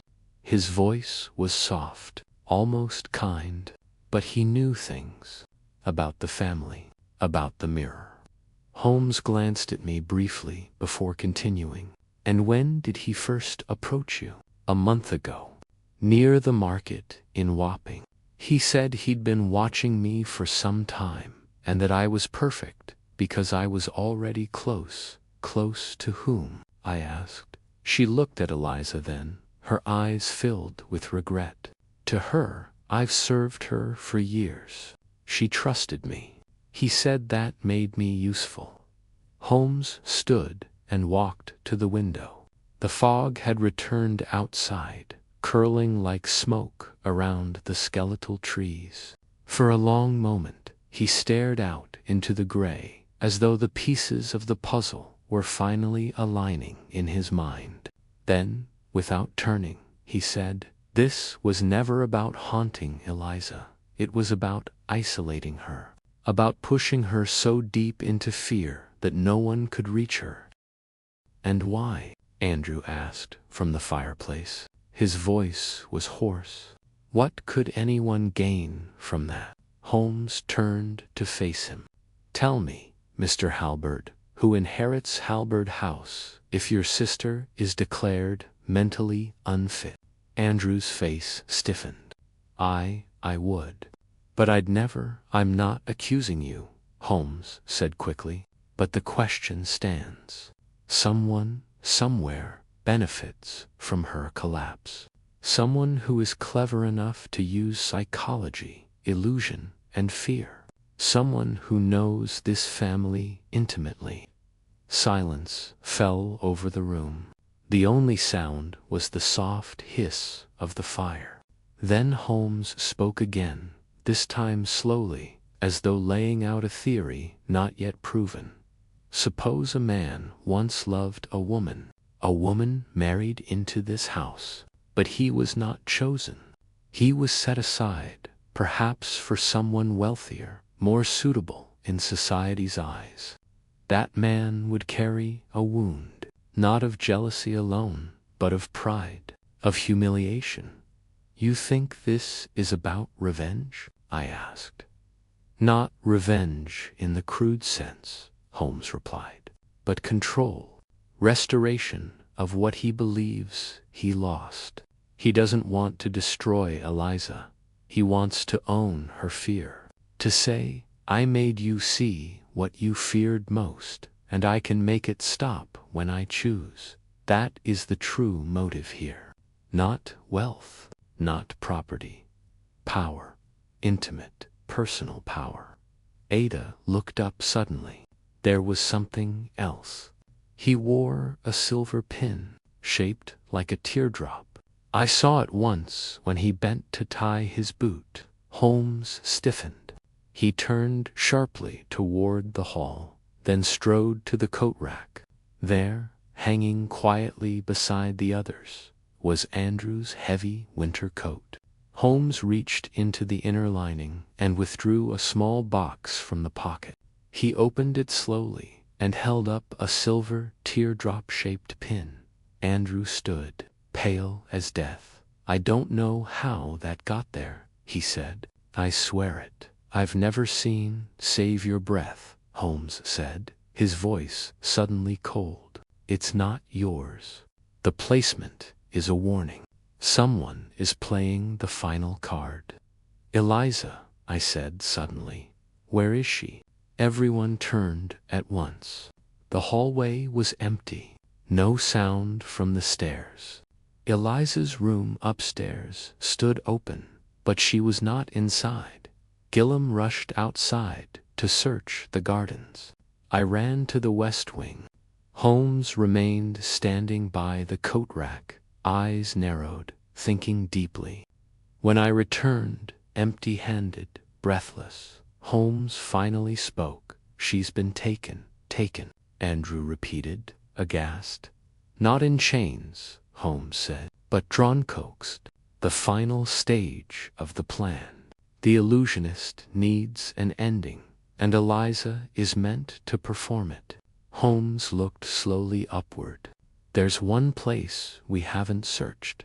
One place, the story began. The old wing. Her father's tower. Within minutes, we were climbing the narrow stairs to the easternmost part of the estate, a wing sealed off years ago. The air was thick with dust and the scent of mildew. Holmes led the way, lantern in hand, eyes flickering over every surface. At the top of the steps, we found a narrow wooden door, slightly ajar. A faint blue light glowed from within. We entered. The room was round, windowless, and cold. The walls were lined with mirrors of varying sizes, of all rectangular, antique, and cracked. At the center stood a tall cheval mirror, identical to the original. In front of it, seated on a low stool, was Eliza. She did not look up. Her reflection, however, did, and it smiled. Chapter 11. The bait is laid. For one long, motionless moment, none of us spoke. The circular room held its breath as the flickering blue light from the single lantern shimmered across the walls of glass. Eliza sat frozen before the tall cheval mirror, her back to us, her gaze seemingly locked upon the reflection that did not behave as it should. Though her body was still, there was a tension in her shoulders that made it clear she sensed our presence. Holmes moved slowly, deliberately, his footsteps silent on the old wooden floor. I followed a pace behind, unwilling to break the spell, unsure what might happen if we did. The mirror's reflection was wrong. There was no other word for it. Eliza's image stared directly at us, eyes wide, unblinking, but her real eyes remained fixed on the mirror's surface. Her mouth in the glass was curved ever so slightly, an unnatural imitation of serenity. It was a disturbing effect, almost imperceptible at first, but once noticed, it chilled the blood. Holmes crouched beside her, keeping his voice low and measured. "Eliza," he said gently, "you are safe now. No one can hurt you. Whatever you see, it is not real."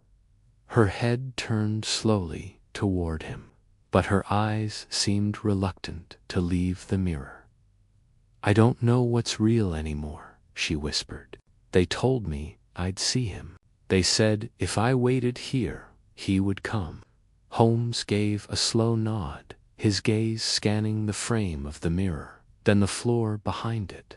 He reached forward and gently moved the mirror aside. As he did, a narrow beam of light shifted across the glass, and at once the reflection snapped back to normal. The strange smile vanished. Eliza blinked, and her body relaxed. "It's a trick," Holmes said softly. "A projection, manipulated by angled glass and light filters. But not just any projection, it's been timed. Someone set it in motion, knowing exactly when it would appear." I glanced around the room. Every surface shimmered with old glass, and each mirror reflected the others in strange, impossible angles. The effect was dizzying, like standing in a hall of illusions that folded in on themselves. The room was not merely a stage, it was a trap, a carefully constructed chamber designed to disorient and disarm. "Who built this?" I asked. Holmes straightened, his face tight. "Someone who knew this house intimately, someone who had access to its most private corners. But more than that, someone who understands grief not as an emotion, but as a tool. Every piece of this game is designed to manipulate memory. The image of the father, the lullaby, the letter, even Ada was chosen because she represented something familiar and gentle. The attacker doesn't want to destroy Eliza's mind. He wants to own it." At that moment, footsteps sounded on the stairs below, slow, deliberate, approaching. Holmes stepped toward the door, placing one hand inside his coat.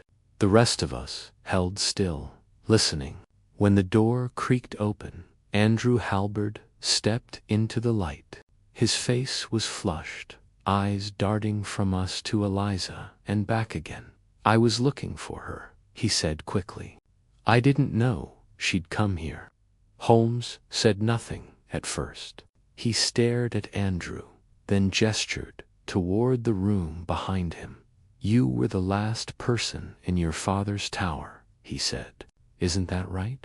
Andrew looked confused. "Years ago, after he died, I came to clear his things." "Why?" Holmes stepped closer. "Did you find anything unusual? Notes, drawings, perhaps designs?" Andrew swallowed. "There were sketches, old notebooks. Some were mathematically and reflections, strange geometric patterns. I didn't understand them, so I packed them away." "And where are those notebooks now?" Andrew's hesitation was brief, but Holmes caught it. He stepped aside. "Bring them," he said simply. "Now." Andrew turned and left, his steps retreating quickly down the stair. Holmes turned to me at once. "The answer is in those books," he said. "This room, the whole illusion, it's not just someone playing games. It's his work. The father's, the original Lord Halberd." I stared at him. "You think he built all this?" Holmes nodded. "At least in part. He was fascinated by optics and psychological phenomena. He created these devices long before his death. But someone found his works, someone with a grudge, and used it to craft this elaborate scheme." "Eliza's vision of her father," I began. Holmes' eyes narrowed. "May not have been entirely false. She may have seen someone acting in his likeness, someone recreating him visually, emotionally, to exploit her memories." A short time later, Andrew returned, carrying a worn leather satchel filled with old papers. Holmes sifted through them rapidly, page after page of delicate diagrams, notations on light angles, reflections, and sound resonance. "He was brilliant," Holmes murmured, "but he was also unstable. These notes suggest he believed mirrors could store memory, that reflections weren't merely optical, but spiritual, that grief could be preserved within glass, like a drop of blood in water." "Was he mad?" I asked. "Perhaps," Holmes said. "Or perhaps someone close to him believed he was right. Enough to complete what he started." Eliza, still seated quietly, looked up then. Her voice was faint but clear. "There was one more room he wouldn't let us enter," she said. "A cellar beneath the chapel. He called it the reflection chamber. I remember now. He told me never to go down there." Holmes rose at once. "Then that is where our performance ends, and the final mask will fall." Chapter 12. The moment of recognition. The old chapel loomed even darker that night. its silhouette softened by the fog that blanketed the estate like a veil. The yews along the path whispered in the cold breeze, and the lantern in Holmes's hand cast long shadows along the ivy-covered stones. None of us spoke as we approached, each step crunching over frost-stiffened grass. Holmes walked with the urgency of a man whose mind had connected the final dots, and yet his face showed no triumph-only concentration, as though he were listening to something beneath the surface of the wind. Inside, the chapel was colder still. The air hung heavy with damp, and the old wooden pews creaked faintly as the house settled around them. Holmes moved swiftly to the altar, and behind it, to the corner where the hidden recess had been discovered. This time, he examined the floor, tapping gently along the stones, until one produced a dull, hollow thud. He knelt, brushed away the dust, and uncovered a brass ring embedded in the stone. With a grunt, he pulled it upward, revealing a square hatch beneath. Watson and Gillam helped ease it open, and the faint scent of dry rot and mold drifted up from below. A narrow stone stair spiraled down into darkness, lit only by the flickering lantern light Holmes carried. Eliza stayed at the top of the steps, bundled in her shawl, her lips pressed into a tight line. Andrew stood beside her, silent eyes fixed on the black opening, as though dreading what might emerge. The stairs were damp and worn, each tread carved unevenly into the rock. As we descended, the air grew colder, and the silence deepened. At the bottom, the passage opened into a wide, circular chamber, larger than I had expected. The walls were lined with mirrors of every shape and size. Some were cracked, some were covered in grime, but others shone with a strange, ghostly clarity. They reflected not only our images, but something else, some odd shimmer that made the reflections feel slightly delayed, as though the glass held its own slow memory of our presence. In the center of the room stood a wooden chair, facing the largest of the mirrors.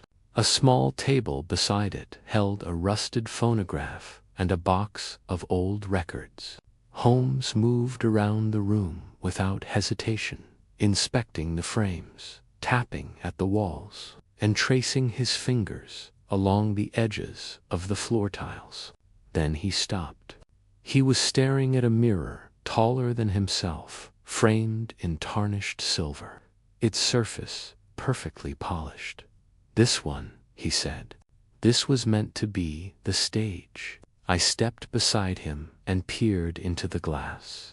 My reflection stared back at me, but the air behind it seemed to ripple faintly. Holmes reached out and touched the frame, and as he did, a soft clicking sound echoed from behind the mirror. A narrow gap opened at the edge, and Holmes carefully pulled the entire mirror forward, revealing a small cavity behind it. Inside lay a set of wires, a miniature lantern, and a pulley system that extended through a hole in the wall. At the far end, another mirror cleverly angled waited to carry the illusion.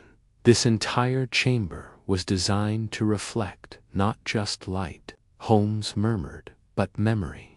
The mind, when placed under pressure, fills in gaps. It interprets shadow as presence. Combine that with a familiar voice, a known melody, or the echo of a dead man's sentant, you no longer need ghosts. You create one. He turned then and picked up one of the records beside the phonograph. It was labeled in faded ink, Lullaby. January 1882. Holmes placed it on the turntable and gave the crank a few careful turns. The record hissed and crackled, and then a soft melody emerged, the same lullaby Eliza had mentioned. A man's voice hummed along with it, low and gentle. Eliza, still standing at the top of the stairs, let out a choked breath. "It's him," she whispered. "That's Father." Holmes stopped the record and turned to her, double quotes. "No, Eliza.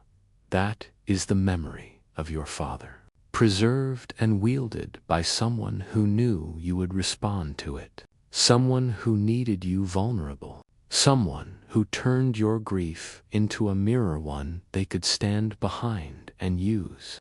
She descended the steps slowly, almost fearfully, until she stood inside the chamber.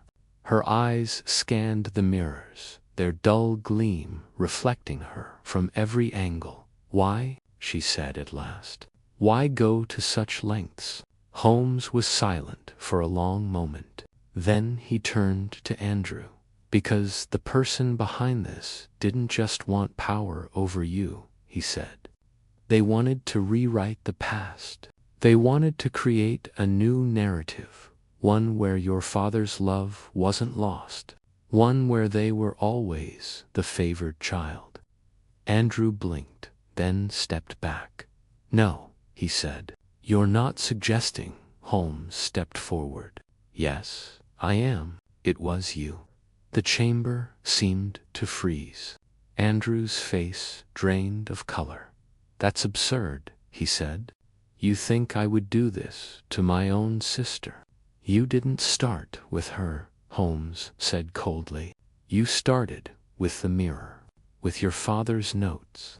You found them years ago, and they unlocked something in you, a desire to prove you could finish what he began.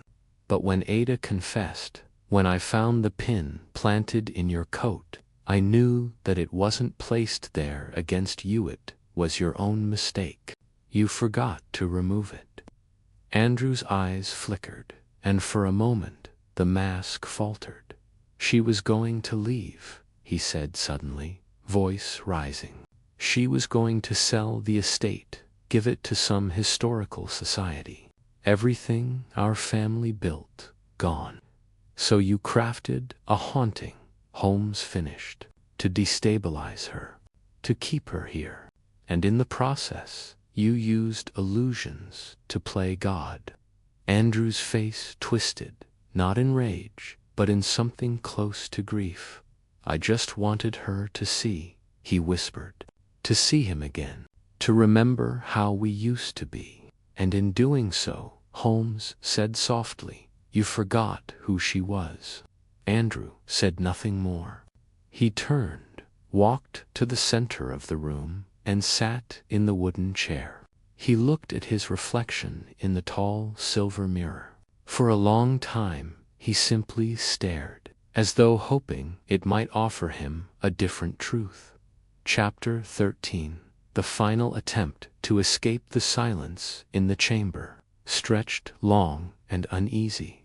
Andrew sat slumped in the wooden chair, his face turned away from us, still staring into the mirror, as though he hoped it might pull him back to another time, a time before the illusions unraveled. Holmes stood still for a moment longer, watching him closely, then turned his gaze toward the upper wall of the room.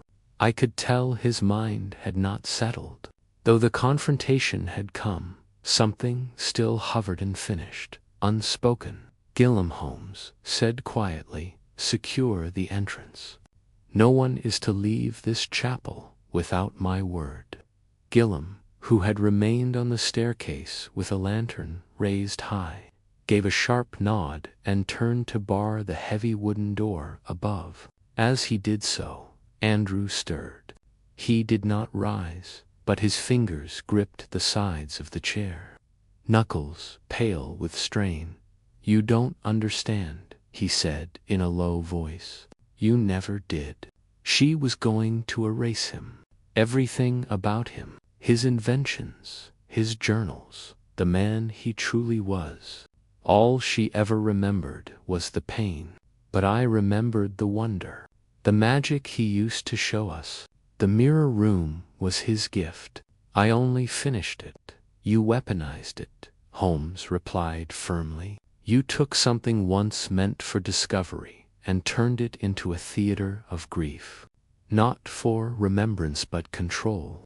Andrew finally stood, his eyes gleaming with something unsteady anger, perhaps, or despair so deep it had twisted into something cruel. He looked from Eliza to Holmes, then back to Eliza again. For a fleeting moment, I saw in his expression the face of a man cornered, no longer calculating but raw. You think you've solved it, he said, voice rising. But this isn't over. You don't get to break this apart like another one of your little puzzles, Mr. Holmes. This was never yours to unravel.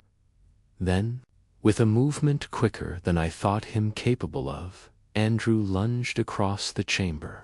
He grabbed the phonograph from the side table and hurled it at the mirror Holmes had exposed, shattering the frame and sending shards of glass across the floor in a shimmering crash. At once, Holmes leaped forward, grabbing his arm, but Andrew twisted free, darting to the side of the room. His hands found something hidden, a switch, perhaps, or a lock-and a section of the wall began to grind open, revealing a narrow tunnel behind one of the smaller mirrors. Holmes moved fast, but Andrew was faster. He ducked into the dark corridor, and we heard the sound of his footsteps echoing beyond the stone. Gillam rushed after him with a lantern, and I followed, heart pounding. Holmes remained behind for a moment, turning to Eliza with a calm, steadying voice. Stay here. Do not follow. This ends tonight. The tunnel was cold and narrow, lit only by the flickering light of Gillam's lamp ahead of me. The walls were rough, damp, and seemed to tighten around us as we descended. The passage twisted sharply, then opened into a lower, cellar-an old wine vault. From what I could make out, shelves had been torn down. Crates were scattered. A heavy door stood open at the far end, leading to the outer grounds. We arrived just in time to see Andrew sprinting across the frost-laced lawn, heading toward the edge of the property where a stone wall bordered the woods. Gillam made to chase him, but Holmes, having caught up, raised a hand to stop him. No, Holmes said calmly. Let him run. He has nowhere left to go. I watched as Andrew reached the wall. He tried to scale it, scrambling up the ivy-covered face, but the stone was slick and brittle. He slipped once, then again. His foot caught in a loose gap, and he fell backwards, landing hard on the frozen earth. For a long second, he lay still. Then he rolled over, coughing, and sat up slowly. Defeated, Holmes stepped forward, his coat flaring behind him in the cold wind. You had every opportunity, he said as he approached. Every chance to speak, to ask for help, to find truth through honesty. Instead, you chose illusion. You made your sister a prisoner of grief, all in the name of a father who was more myth than man. Andrew said nothing. He wiped the blood from his lip and stared into the trees. I thought it would help her, he said finally. I thought, if she could see him, even once more, she'd forgive everything. Him, me, the past. Holmes shook his head. You tried to become a ghost, Andrew. And ghosts can't be forgiven. They can only be feared.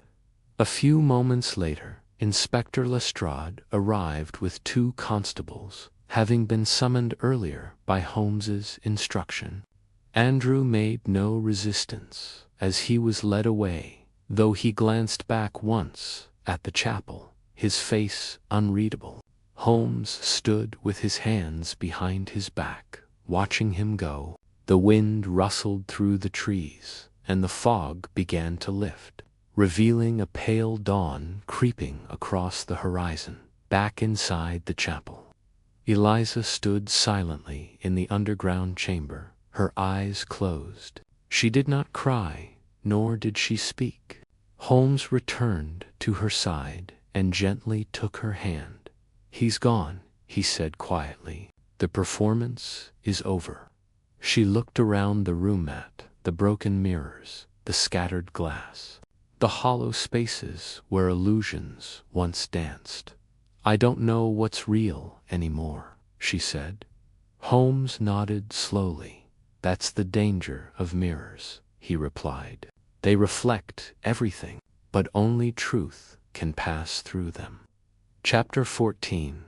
Holmes closes in the final clue revealed the morning after Andrew Halbert's arrest was quiet. Though the atmosphere at Halbert House remained tense, a pale sun filtered through the mist that still clung to the hedgerows, casting weak light across the frost-covered lawns. In the drawing room, Eliza sat curled on the old settee, wrapped in a shawl. Her eyes were fixed on the flames in the hearth, but her mind was clearly elsewhere. Ada stood nearby, silent and subdued, occasionally glancing at her mistress with the anxious look of one who wishes to speak but fears her voice will do more harm than good. Holmes paced slowly near the fireplace, a pipe between his lips, though unlit. I had seen him like this before, his thoughts still circling something unsolved, despite the apparent conclusion. The case, by all appearances, was finished. The culprit had been caught. The mirror room was dismantled. The illusions had stopped. But Holmes's silence carried weight. He had not yet voiced the conclusion that would let him walk away. I sat near the windows, watching the fog dissipate in slow ribbons across the grass. After some time, Holmes turned abruptly and walked to the writing desk. From his coat he produced a folded page, one of the journal leaves recovered from the secret chamber. He spread it out and studied it again in the morning light. "This diagram," he said suddenly, tapping the edge of the page, "has bothered me." I crossed the room and looked over his shoulder. The drawing was of a mirror set in a rotating mount with 3 angled panes on either side and a curved lens suspended above it. Notes in the margin described adjustments for light and reflection. But there was something else scrawled faintly in the bottom corner, barely legible. "What does it say?" I asked. Holmes bent closer. "MC final test incomplete. Requires optical teardrop." He straightened slowly, eyes narrowing. "Watson, do you recall the pin Ada described? The one the stranger wore, the teardrop-shaped silver one?" "Of course," I said. "She said she saw it briefly when he bent forward." Holmes nodded. "And we found that pin in Andrew's coat, but not on Andrew. It had been placed." "You mean someone else planted it?" "I'm beginning to believe Andrew wasn't working alone," Holmes said. "Or rather, he wasn't the one who conceived this entire experiment." I frowned. "But he confessed. He confessed to protecting the illusion, to completing it. But the idea, the method, may not have been his. Think, Watson. Andrew lacked the technical knowledge to build what we saw in the mirror chamber. The construction required a mastery of optics and precise mechanics. Yet these drawings reference someone else." He tapped the initials at the bottom of the page. "MCA" thought occurred to me. Could it be the initials of an assistant? Someone Lord Halbert worked with? Holmes didn't answer. He strode to the far cabinet and removed the satchel containing the rest of the recovered documents. For several minutes he sifted through them, lifting old papers, skimming entries, until finally he pulled out a folded letter. It was dated 16 years ago. "Here," he said, holding it out. "Read this." The letter was written in a delicate, precise hand and addressed to Lord Halberd. It spoke of experimental designs, mirror resonance, and the possible use of silvered lenses to induce sensory suggestion. At the bottom, signed in careful script, were the words, Milton Carradine. Holmes's voice cut in quietly, a name nearly forgotten. A former tutor, hired by Lord Halberd for his children's education in physics and natural science, dismissed after a disagreement over ... methods. "You think he returned?" "I think he never left," Holmes said. "At least, not in spirit. I believe he remained obsessed with his own theories and convinced Lord Halberd had stolen his ideas. When the old man died, Carradine saw an opportunity, not just for vindication, but for a final performance. He knew Eliza would inherit. He knew grief clouded reason, and he knew precisely how to exploit it." I stared at the letter again. "But where is he now?" "We've never seen him." "We have," Holmes said grimly, "but not where we expected." At that moment, there was a knock at the drawing-room door. Gillam entered, looking strained. "There's someone to see you, sir," he said. "A Mr. Carradine. He says he's an old acquaintance of the family and heard of the recent ...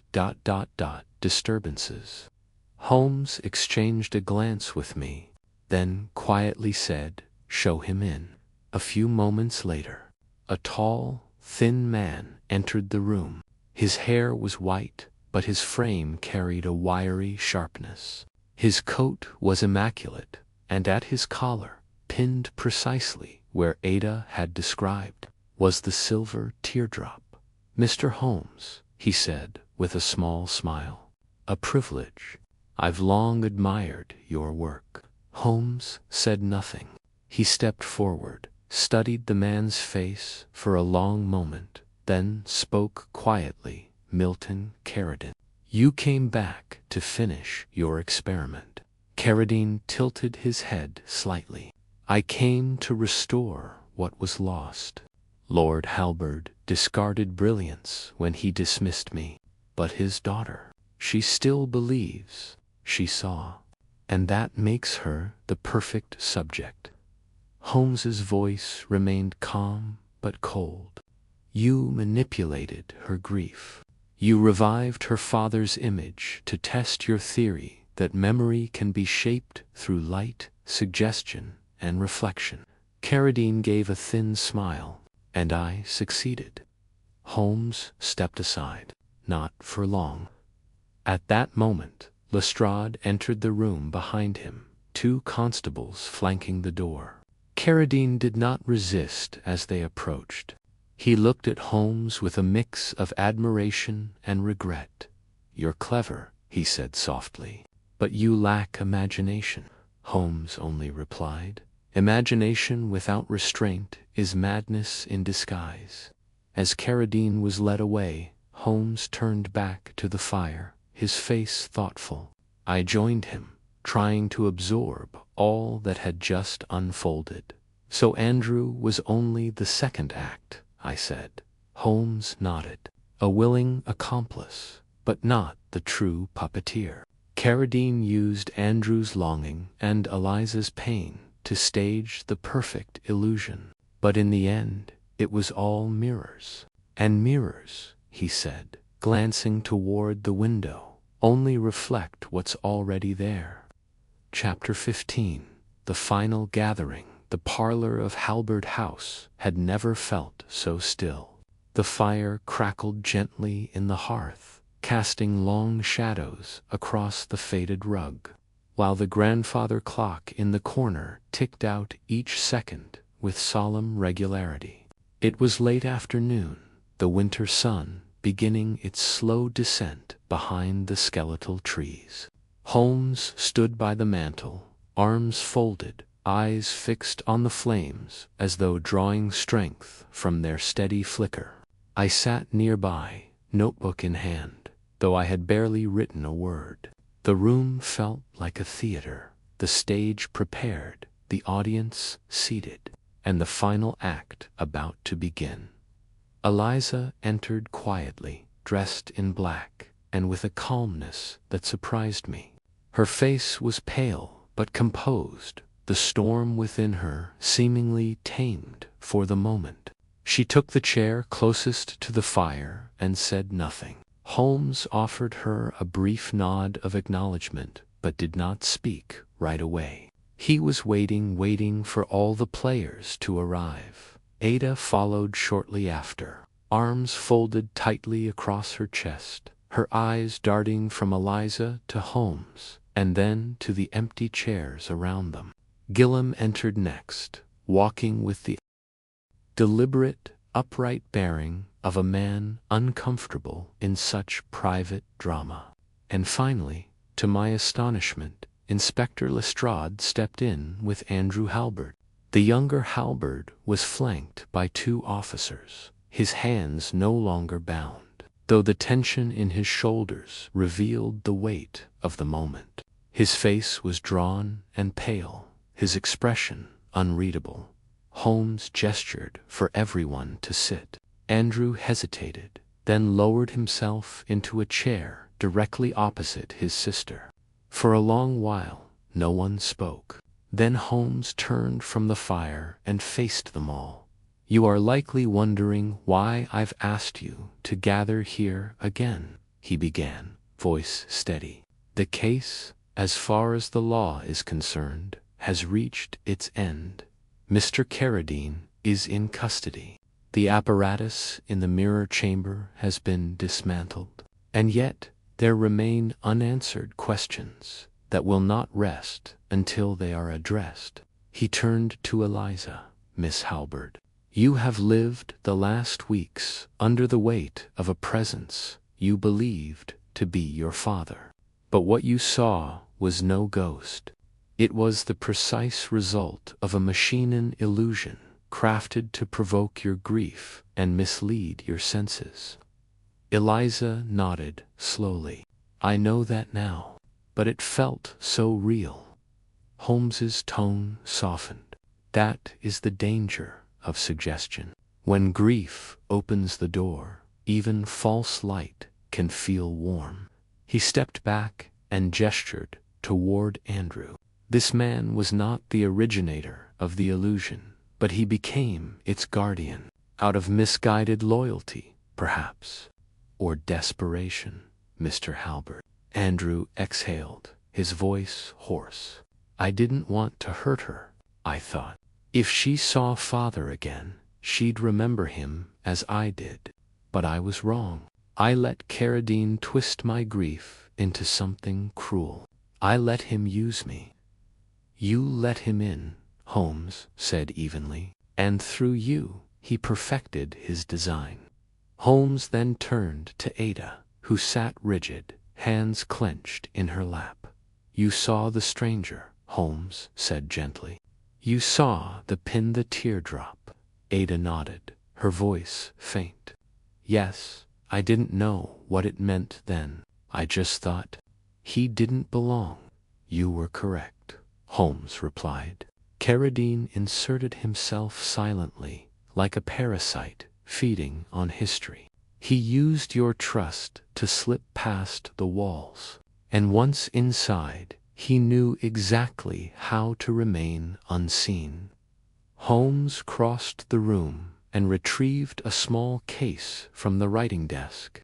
He opened it and pulled out the broken lens mechanism from the mirror chamber, its delicate frame twisted and its mirrored interior dull from the collapse. He held it up for them all to see. "This device," he said, "is a map of obsession, designed to simulate familiarity. It combined distorted images, carefully timed sound, and temperature manipulation to create emotional echoes. That lullaby you heard, pre-recorded and played through hidden speakers. The face in the glass, reflected through a second mirror, carried down a tunnel and warped by curved silvering. Gillam leaned forward. But why? Why go to such lengths? Because, Holmes replied, Carradine believed Lord Halberd had stolen his research. His goal wasn't merely revenge, it was proof. He wanted to show that memory, emotion, even belief could be bent through science. He needed a witness. Eliza became that witness. He turned again to Eliza. You were never weak. You were targeted. Not for what you lacked, but for what you held onto. Eliza looked down at her hands, tears welling in her eyes, but not falling. Her voice was barely above a whisper. He made me question everything, even myself. Holmes nodded. That was his intent. But illusion dies in truth's presence. A silence followed. The ticking clock filled the void. Then Lestrade stood and spoke for the first time. Well, Holmes, you've laid it out as clear as ever. We'll make sure Carradine's full confession is secured. But I must say it's one of the strangest cases I've ever seen. Holmes gave a faint smile. Strange, yes, but not unexplainable. Lestrade turned to Andrew. As for you, Mr. Halberd, there's more to discuss. Your role may not have begun in malice, but you've much to answer for. Andrew didn't argue. He simply nodded. After the room emptied, Holmes remained behind. He walked slowly to the window, gazing out at the frost-laced hedges and bare branches swaying in the wind. I joined him, and we stood there in silence for a while. She heal, he said at last, quietly. I nodded. But the scars will remain, as they should, Holmes replied. They are reminders, not of weakness, but of survival. Chapter 16, The Reveal. Holmes breaks down the crime. It was 2 days after the final gathering that Holmes summoned me to our rooms at the inn in the village. The air had turned colder still, and the frost lay heavy over the fields like a dusting of powdered glass. When I entered the sitting room, I found Holmes at the small, round table. His fingers steepled beneath his chin, his expression composed, yet thoughtful. Laid out before him were several items from the case Carradine's journal, a fragment of the mirror lens, and a folded sketch of the original chamber plans. The fire crackled low, and Holmes gestured for me to sit. Watson, he said, it is time we conclude this case properly, not in the courtroom, nor in the cellar of Halberd House, but here, where understanding finds its place. I took my seat and opened my notebook, eager to finally hear the full breadth of the truth he had unraveled. Though the case seemed settled in broad strokes, I knew Holmes would not be at peace until every shadow had been examined and every cog of the machine laid bare. It began, Holmes said slowly, not with Eliza Halberd's first vision, but with an ambition buried in the past. Milton Carradine was a man consumed by his theories. His dismissal by Lord Halberd left him embittered, but more dangerously, it left him unproven. Over the years, he continued to refine his ideas in secret. When Lord Halberd passed away, Carradine saw an opportunity. His former employer's estate, now under new ownership, would be vulnerable. And grief, Watson, is the softest soil in which manipulation can grow.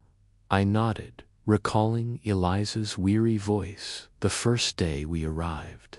She had not simply feared ghosts, she had feared the unreliability of her own memory. Holmes continued.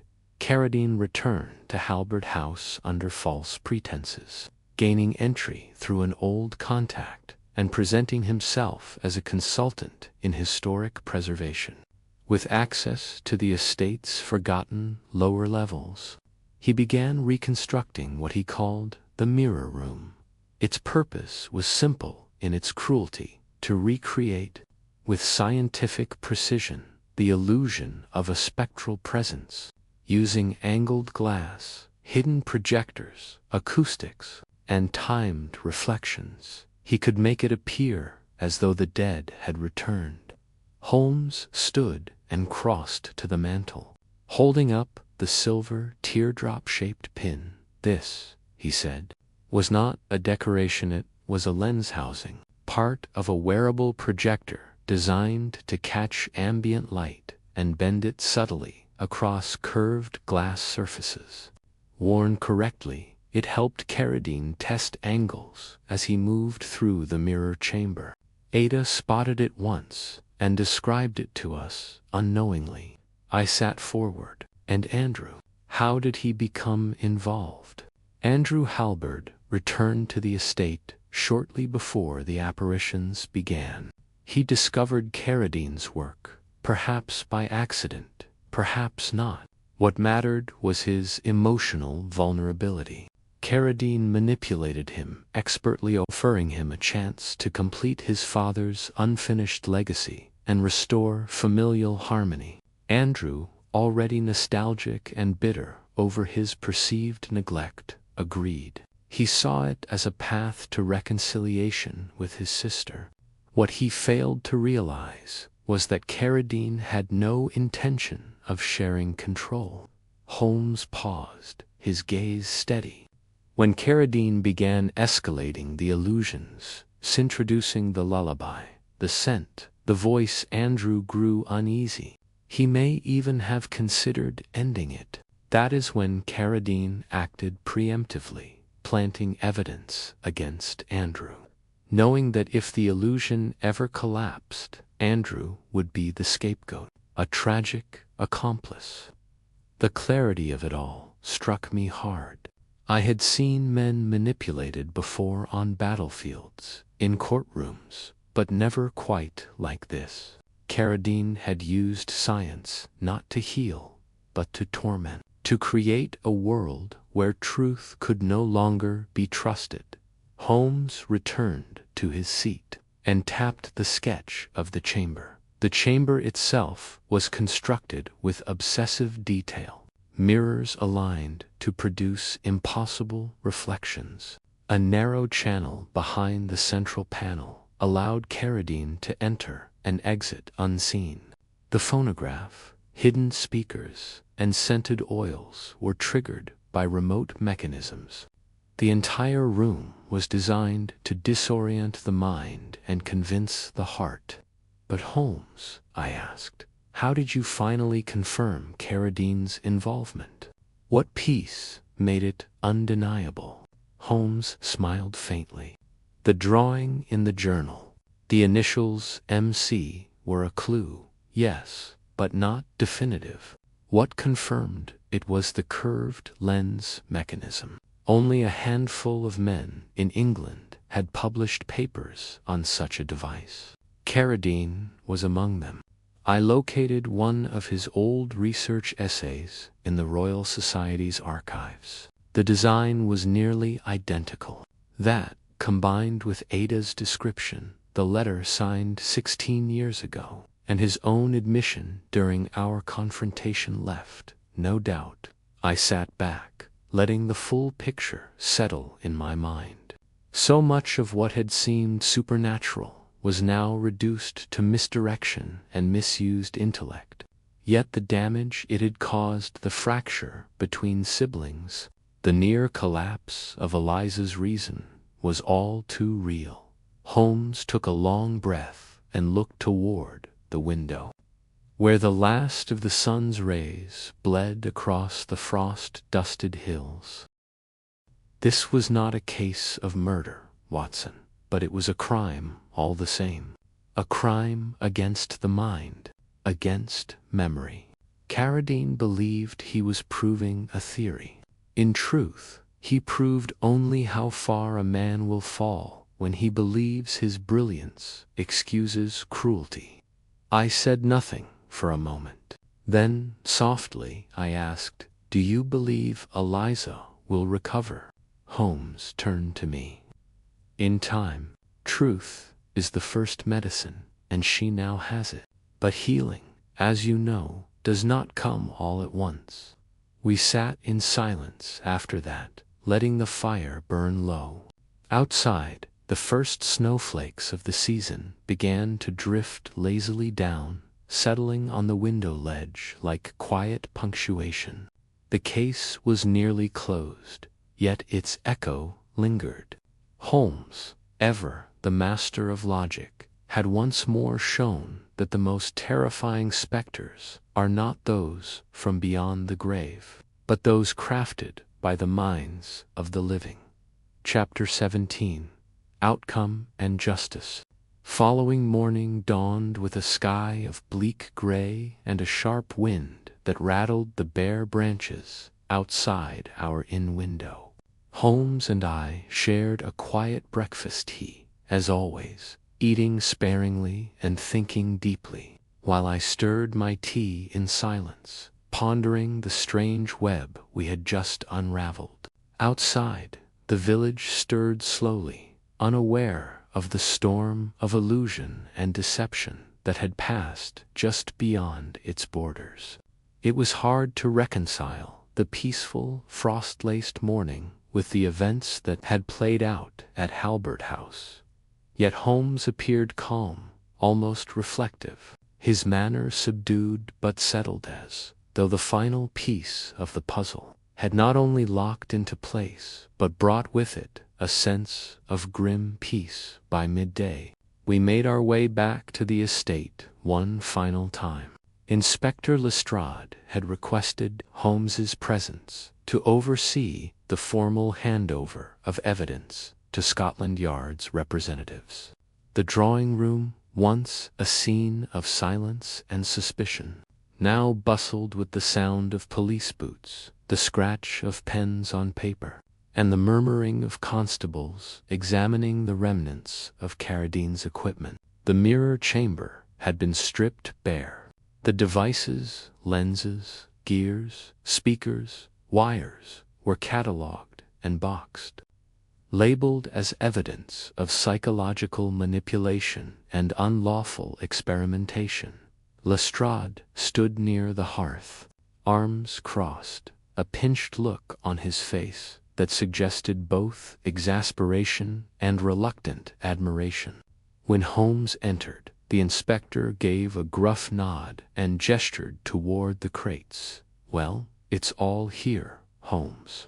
Enough to keep half the division scratching their heads for weeks. You've done it again, though heaven knows how you put it all together." The man was a ghost, a scientist, and a lunatic rolled into one. Holmes did not smile. He merely approached the nearest crate and peered inside. "He was not mad, Lestrade," he said, "only dangerous. He believed truth could be bent to serve theory. That makes a man far more lethal than one who acts from rage." Lestrade cleared his throat.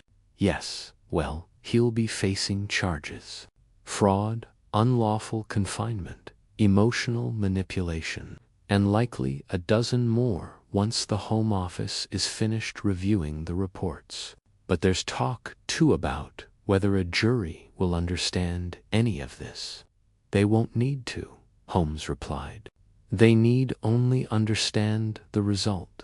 A woman nearly driven mad by manufactured grief, a man deceived into betraying his own blood, and a house turned into a laboratory for a philosophy dressed as science." Eliza arrived not long after, escorted by Gil. She looked steadier than I had last seen, her still pale, still tired, but carrying herself with a kind of quiet determination that hadn't been there before. She approached Holmes directly and offered her hand. "You kept your promise," she said. "You brought the truth back into this house." Holmes accepted the handshake with a rare softness in his expression. Truth, he said, was always here. It had only been buried. Eliza glanced around the room, taking in the dismantled pieces of the mirror device, the labeled sketches, and the empty frame that once held her father's image. "It's strange," she said softly, "to know that what I saw wasn't real. And yet, the emotions were, the comfort, the sorrow, they still linger." Holmes nodded. "Because they were yours, not his. Carradine only showed you a reflection. What you felt came from within, and that cannot be stolen." She gave him a small, grateful smile. "I don't know if I'll ever forget it." "You shouldn't," Holmes said, "but you can outgrow it."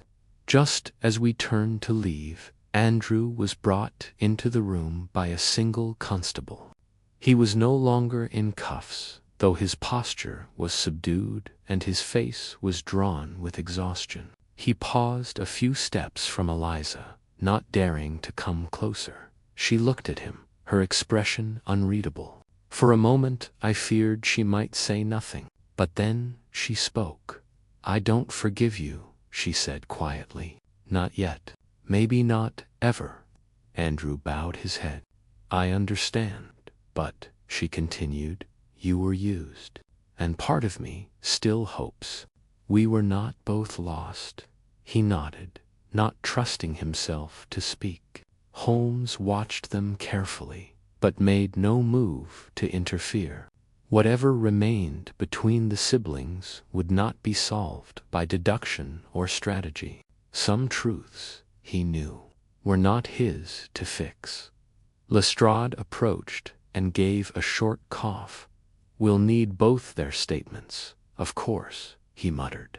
"But I think we can leave it at that for today." As the constables resumed their work, Holmes and I made our way to the entrance hall. The snow outside had begun again, light and slow, like a quiet farewell.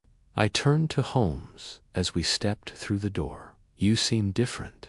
Not relieved exactly, but quieter." He buttoned his coat and adjusted his scarf. "Because, Watson, this case did not end with justice alone. It ended with grief given shape, with a machine that preyed on the mind's most fragile corners. There is no victory in that tonely caution." We stepped out into the snow, our footprints pressing into the fresh white. Behind us, Halberd House loomed less haunted now, but still heavy with its past. Holmes paused once more at the gate, glancing back with narrowed eyes, then turned forward, his boots crunching along the road. As we made our way back to the village, I looked up at the sky. The snow had thickened slightly, the wind carrying it sideways, dancing in the branches above us. And, though we were walking away from illusion, from mirrors and broken light, I couldn't help but feel we had also stepped deeper into something more enduring, to the understanding that even the clearest reflections can lie. And sometimes the greatest mysteries are those of the human heart. Chapter 18. Holmes. Final reflection. We returned to Baker Street 2 days later. The cold London air biting at our collars as we disembarked from the afternoon train. Holmes was unusually silent on the journey home, gazing out of the carriage window with a faraway look that even I, after years of familiarity, found unreadable. He had lit his pipe only once during the entire ride, and though I had brought up several unrelated topics, ranging from politics to a rather scandalous letter in the Times, his responses were brief, if not altogether dismissive. It was not the silence of fatigue, nor the weariness of a case concluded. No, this was Holmes retreating inward, the way he did only when a matter had disturbed him deeper than he cared to admit, back in the sitting room. The familiar warmth of 2-to-1 welcomed us like an old friend Mrs. Hudson had. As ever, prepared for our return, a fresh fire crackled in the hearth. Tea had been set with quiet efficiency, and the faint smell of lemon oil lingered from her recent polishing of the furniture. I busied myself arranging the notes from the halberd case, placing Carradine's sketches, my observations, and Holmes's diagrams into a tidy folder to be locked in the cabinet marked unusual devices. Holmes, meanwhile, stood by the window, hands clasped behind his back, staring down at Baker Street below as the gas lamps flickered to life in the dusk. At last, he spoke. "Watson, tell me, do you believe memory to be a virtue or a curse?" The question surprised me. I set down my pen and considered it a moment. "Both, I suppose. A virtue when it brings us wisdom, a curse when it refuses to fade." Holmes gave a small nod. Carradine believed memory was nothing more than light subject to distortion, manipulation, even fabrication. To him it was malleable. But what he failed to understand was that memory is not stored in the eye, it lives in the soul. That is why Eliza's pain could not be extinguished by illusion, and why Andrew's guilt, despite all his denials, grew heavier the longer he remained silent. I watched him closely. He rarely spoke in such personal terms. When he turned from the window and moved toward the fireplace, I sensed he was not yet finished. Carradine was brilliant, he continued, too brilliant for his own good. But what made him dangerous was not his intelligence, it was his detachment. He viewed emotion as a variable to be exploited. In doing so, he saw people not as individuals, but as vessels for experiment. That is the true crime of his design, not the mirrors, but the belief that grief could be manufactured and controlled. He paused to strike a match and relight his pipe, the flame casting a warm glow across his angular features.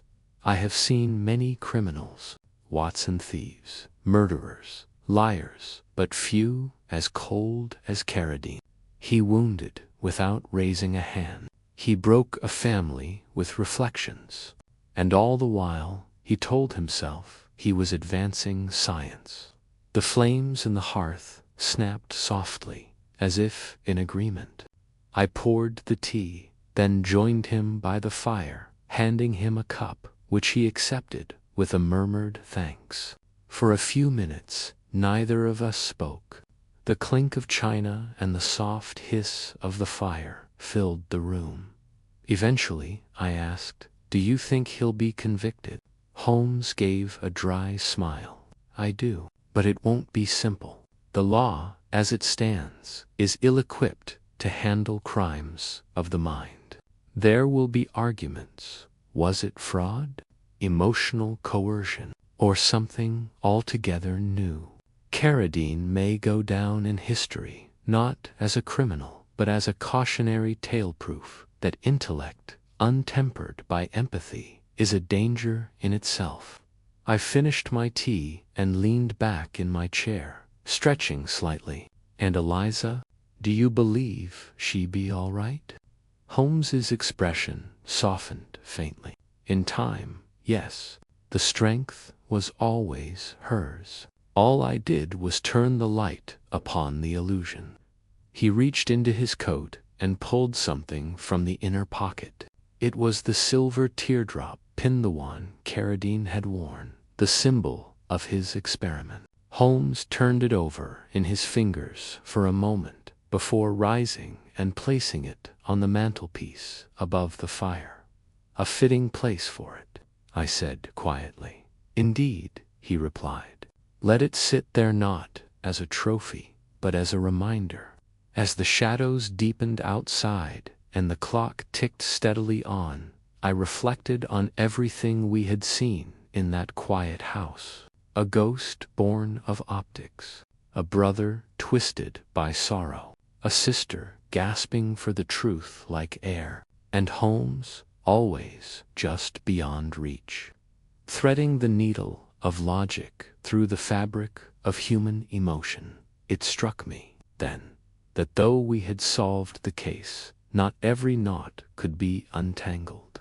There were questions of the heart, of forgiveness and memory, that lay forever beyond the reach of deduction.